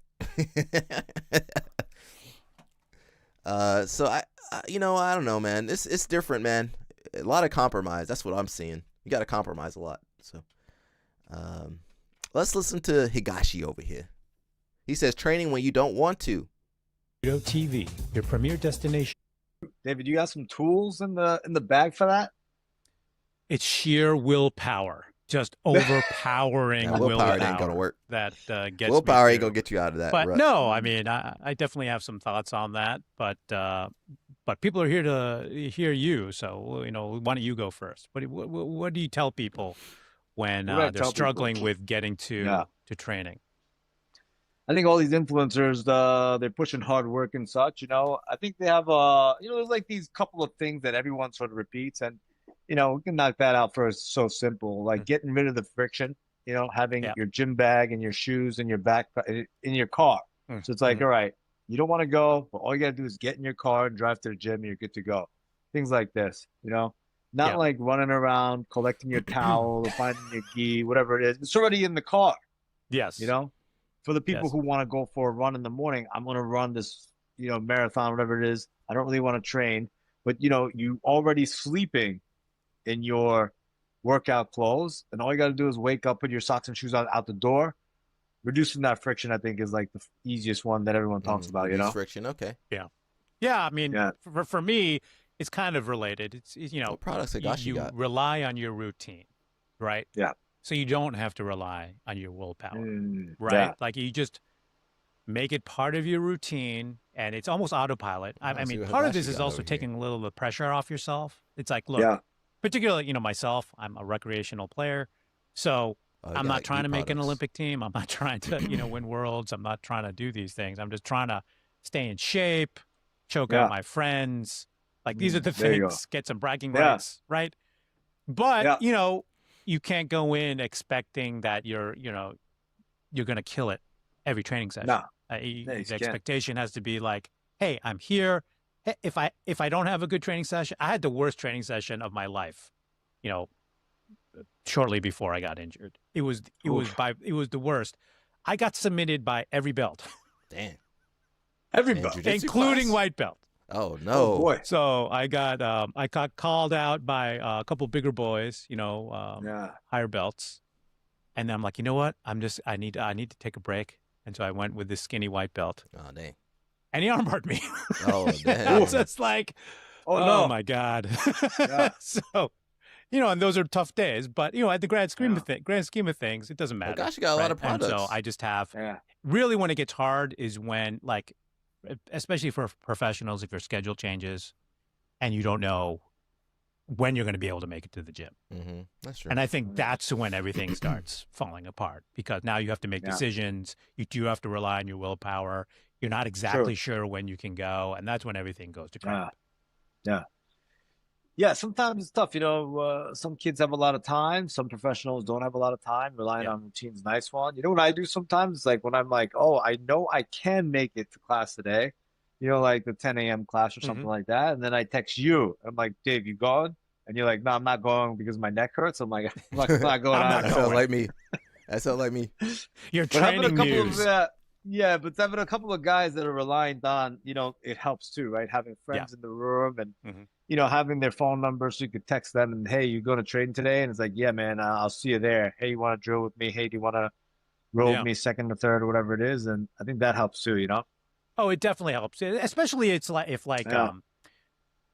going to see someone that you haven't seen in a while, or, they had to change their schedule, but they're coming back. It definitely could, because it is a social thing at the end of the day, and particularly if you're recreational.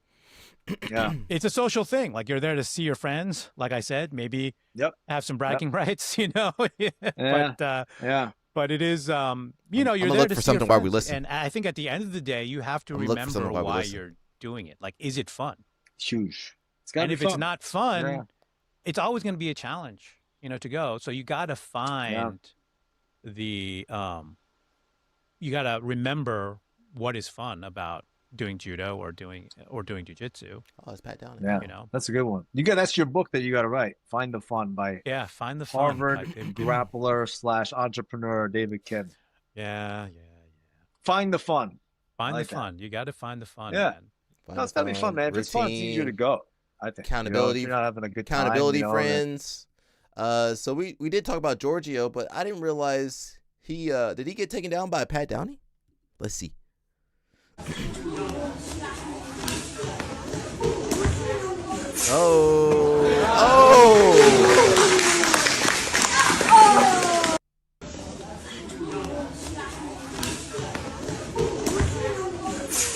Pat Downey weighed like 80 pounds on that guy, bro. Someone says, even so, he's a great wrestler. I don't understand why this kid doesn't admit his losses. Embracing the ego. So, you know, Georgio does that take me down for $1,000, but, you know, I guess he didn't give the money up.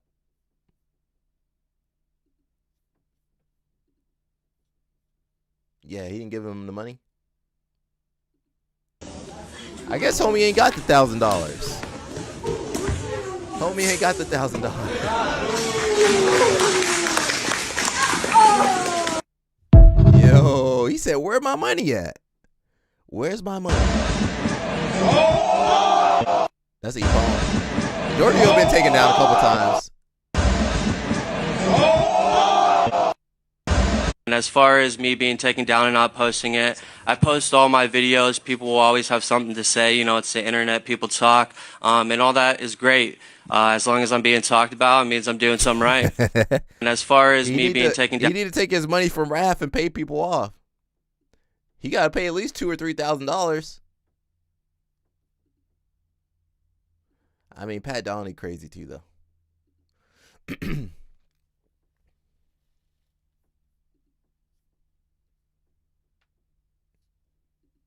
I'm the man to take down George. You guys see the $1,000 take me down? That's my guy, Dylan Palacio. George stole that bit, and I'm calling him a fraud. He says he'll do the takedown against anyone, but why won't you accept my takedown challenge? I don't have a problem with you. Yeah, are you friends with Pat Downey? Should we call him? You're a state champ from Ohio, one of the best wrestling states in America, but you're out here on camera looking good against untrained civilians. I don't do the gimmicks, but for you, I'll make an exception. I'm who they call to wrestle world and Olympic champs. I've been wrestling RAF's best, and you just had a chance to wrestle a fighter. Decided to make a fight with him, which wasn't very smart. Now, here's what I'm saying. I give you 10-1 odds. I take you down, I get 1,000.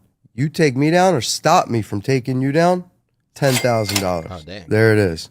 Accept my challenge, or you're a bitch. Pat said, I got 10. Put it up. I don't think Georgio Poullas been posting anything. This man an influencer.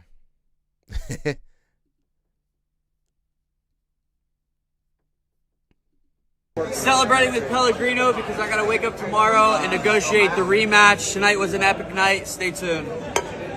Which Pat you thinking of? Georgia. We were talking about Pat Downey. Celebrating with Pellegrino. Yeah, a little zesty. Him and Starachi might be a... You know Starachi. Starachi's zesty too, man. Starachi's putting his finger up people's butts.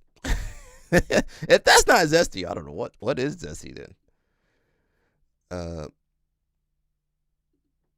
All right, we're back from the melee. I'm with Henry Cejudo's coach captain, with Will here. And I thought that was a fantastic performance by Giorgio. Armin is a great showman. He's Checking a great antagonist. He was checking oil in the bathroom, though. The match ended 3-5. Giorgio was penalized twice for slapping Armin back. And listen, Armin's over-under on this fight was 3.5 takedowns. Giorgio's over-under on this fight was 0.5 takedown. Giorgio took Armin down first, and Armin actually even just scored a push out. It wasn't even ruled a takedown. This thing's viral, brought a ton of eyes to the sport. Yeah, and I think Georgio's going to make over $1 million this year from how viral that went, how many eyeballs he can bring to his next match. And it was fucking awesome. Hope you guys loved it. So I think that's the head of RAF. So they're thinking, wow, we're getting eyeballs on the sport. I'm thinking you kind of ruined your product, as the CEO of McDonald's would say. I think they messed up the product, because RAF was like kind of elevated, but now it's now they're gonna make money. They're gonna make money, but now it's not as professional. Since that video last week with the dude talking about being abused was crazy. Oh yeah, the brother. He said those guys are racist. I wonder if Starachi was being racist. I wonder. This the guy. From this this the guy. Now he ain't paid nobody $1,000. down sign to the big screen. Armand, come get this money. He ain't paid nobody. From this take me down. Need to make a new sign. Marab, I gotta ask you, what do you want to see? No, first what I want to see is I want you and Armand shake their hands and make this rematch again. And I know you guys are slapping each other. It was fun to watch, but now I want to see winner, because today we don't really see the winner. It was chaos, like really crazy things happen after the match. It was fun for me, but we want to now see winner. And Marab, I think a rematch is a great idea. And if I didn't give up any penalty points, I would have won that match. I don't know. To be honest, I'm not a wrestler. I'm not. He's a judoka. I'm not good. He's a judoka. I don't even know rules. Yeah, I wrestling in a fight. But but I wish you good luck, my friend. And look, he's like, hey, be respectful. This is sport. It's not a fight. He's like, I won the match. If I didn't get penalized, I won. People like that. You think you can? I can't be around people like that. And I don't care how much money they make or whatever. I don't care if he makes $1 million. He can't get out of his own way. He's like, you know what? Shake hands. We want to see the rematch. He's like, but I won the match. So a lot of these influencers, a lot of your favorite grapplers, that's how they think. They don't think about nothing. They ain't thinking. These people don't think. As you can see, I got jumped tonight. The first person that comes to my rescue is my 62-year-old dad and my brothers. That was his dad? That's how the Poullas boys do. We stick together. Armin, fuck you. As you can see, I got jumped tonight. See, man, I can't be around people like this. Sarah's right. Sarah's right. All right, guys, I'm here with Colby Covington. Question, brother. What are your thoughts on the match last night? I thought it was a great match. It was high intensity. Wrestling's a physical sport, so it got very physical at times. And, it was a very closely contested fight. It could have went either way, And I didn't like the calls, taking points away from you, putting you in a tough position where you're compromising. You had to come back from behind. So it was a tough match. You guys put it all out there. But that's what wrestling is. We're not playing a little pitsy-patsy sport. So you're playing for fucking glory, and, it's physical, and we want to be the best. So absolutely, you put your heart out there, and it was exciting to see. Appreciate that, brother. Hey, if I don't get those penalty points, I win that match. But more excited. Who cares? It's entertainment. See, this why he had to beg people to be in these posts. Yeah, I mean, not these ones with himself. He ain't had to beg nobody to be in the Zesty. Actually, there's somebody in the Zesty photo. What is that? His brother?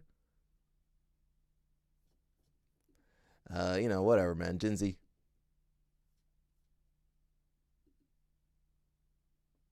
Oh, submission only. That ain't real, is it? Rio de Janeiro. Hype Brazil.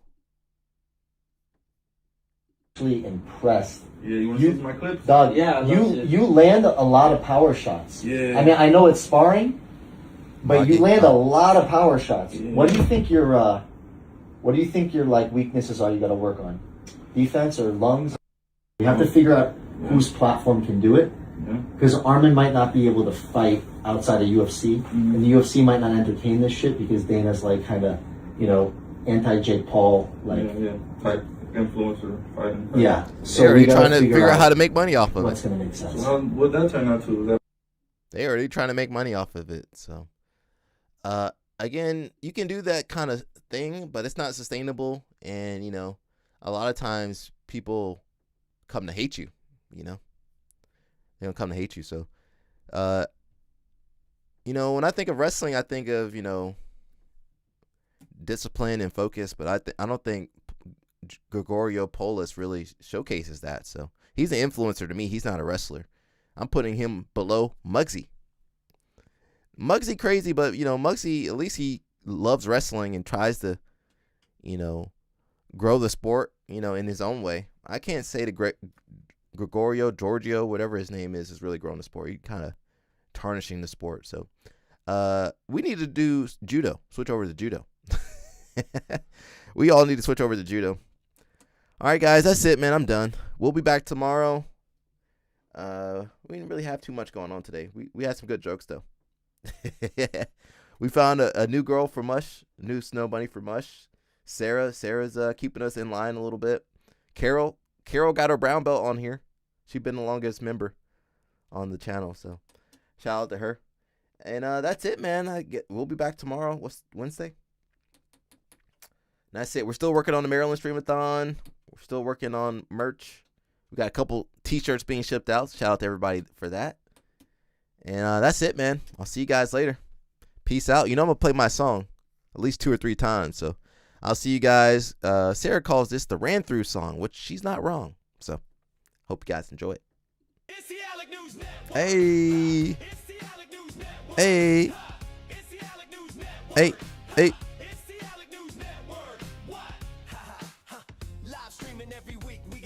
LOL snap. Even CP. Uncovering the news that you don't see. Doing judo and jiu-jitsu is where you'll find me. Traveling the world, meeting these girls, pleading the fifth. You can't cheat this. We might be ran through, but we'll never give up on you. It's the Alec News Network. Ha! It's the Alec News Network. It's the Alec News Network. Ha! It's the Alec News Network. Ha! It's the Alec News Network. Ha! It's the Alec News Network. What? Ha ha ha! Live streaming every week. We got Mush, LOL Snap, and even CP. Uncovering the news that you don't see. Doing judo and jiu-jitsu is where you'll find me. Traveling the world, meeting these girls, pleading the fifth. You can't cheat this. We might be ran through, but we'll never give up on you. It's the Alec News Network. Ha! It's the Alec News Network. It's the Alec News Network. Ha! It's the Alec News Network. Ha! It's the Alec News Network. Ha! It's the Alec News Network. What? Ha ha ha! Live streaming every week. We got Mush, LOL Snap, and even CP. Uncovering the news that you don't see. Doing judo and jiu-jitsu is where you'll find me. Traveling the world, meeting these girls, pleading the fifth. You can't cheat this. We might be ran through, but we'll never give up on you.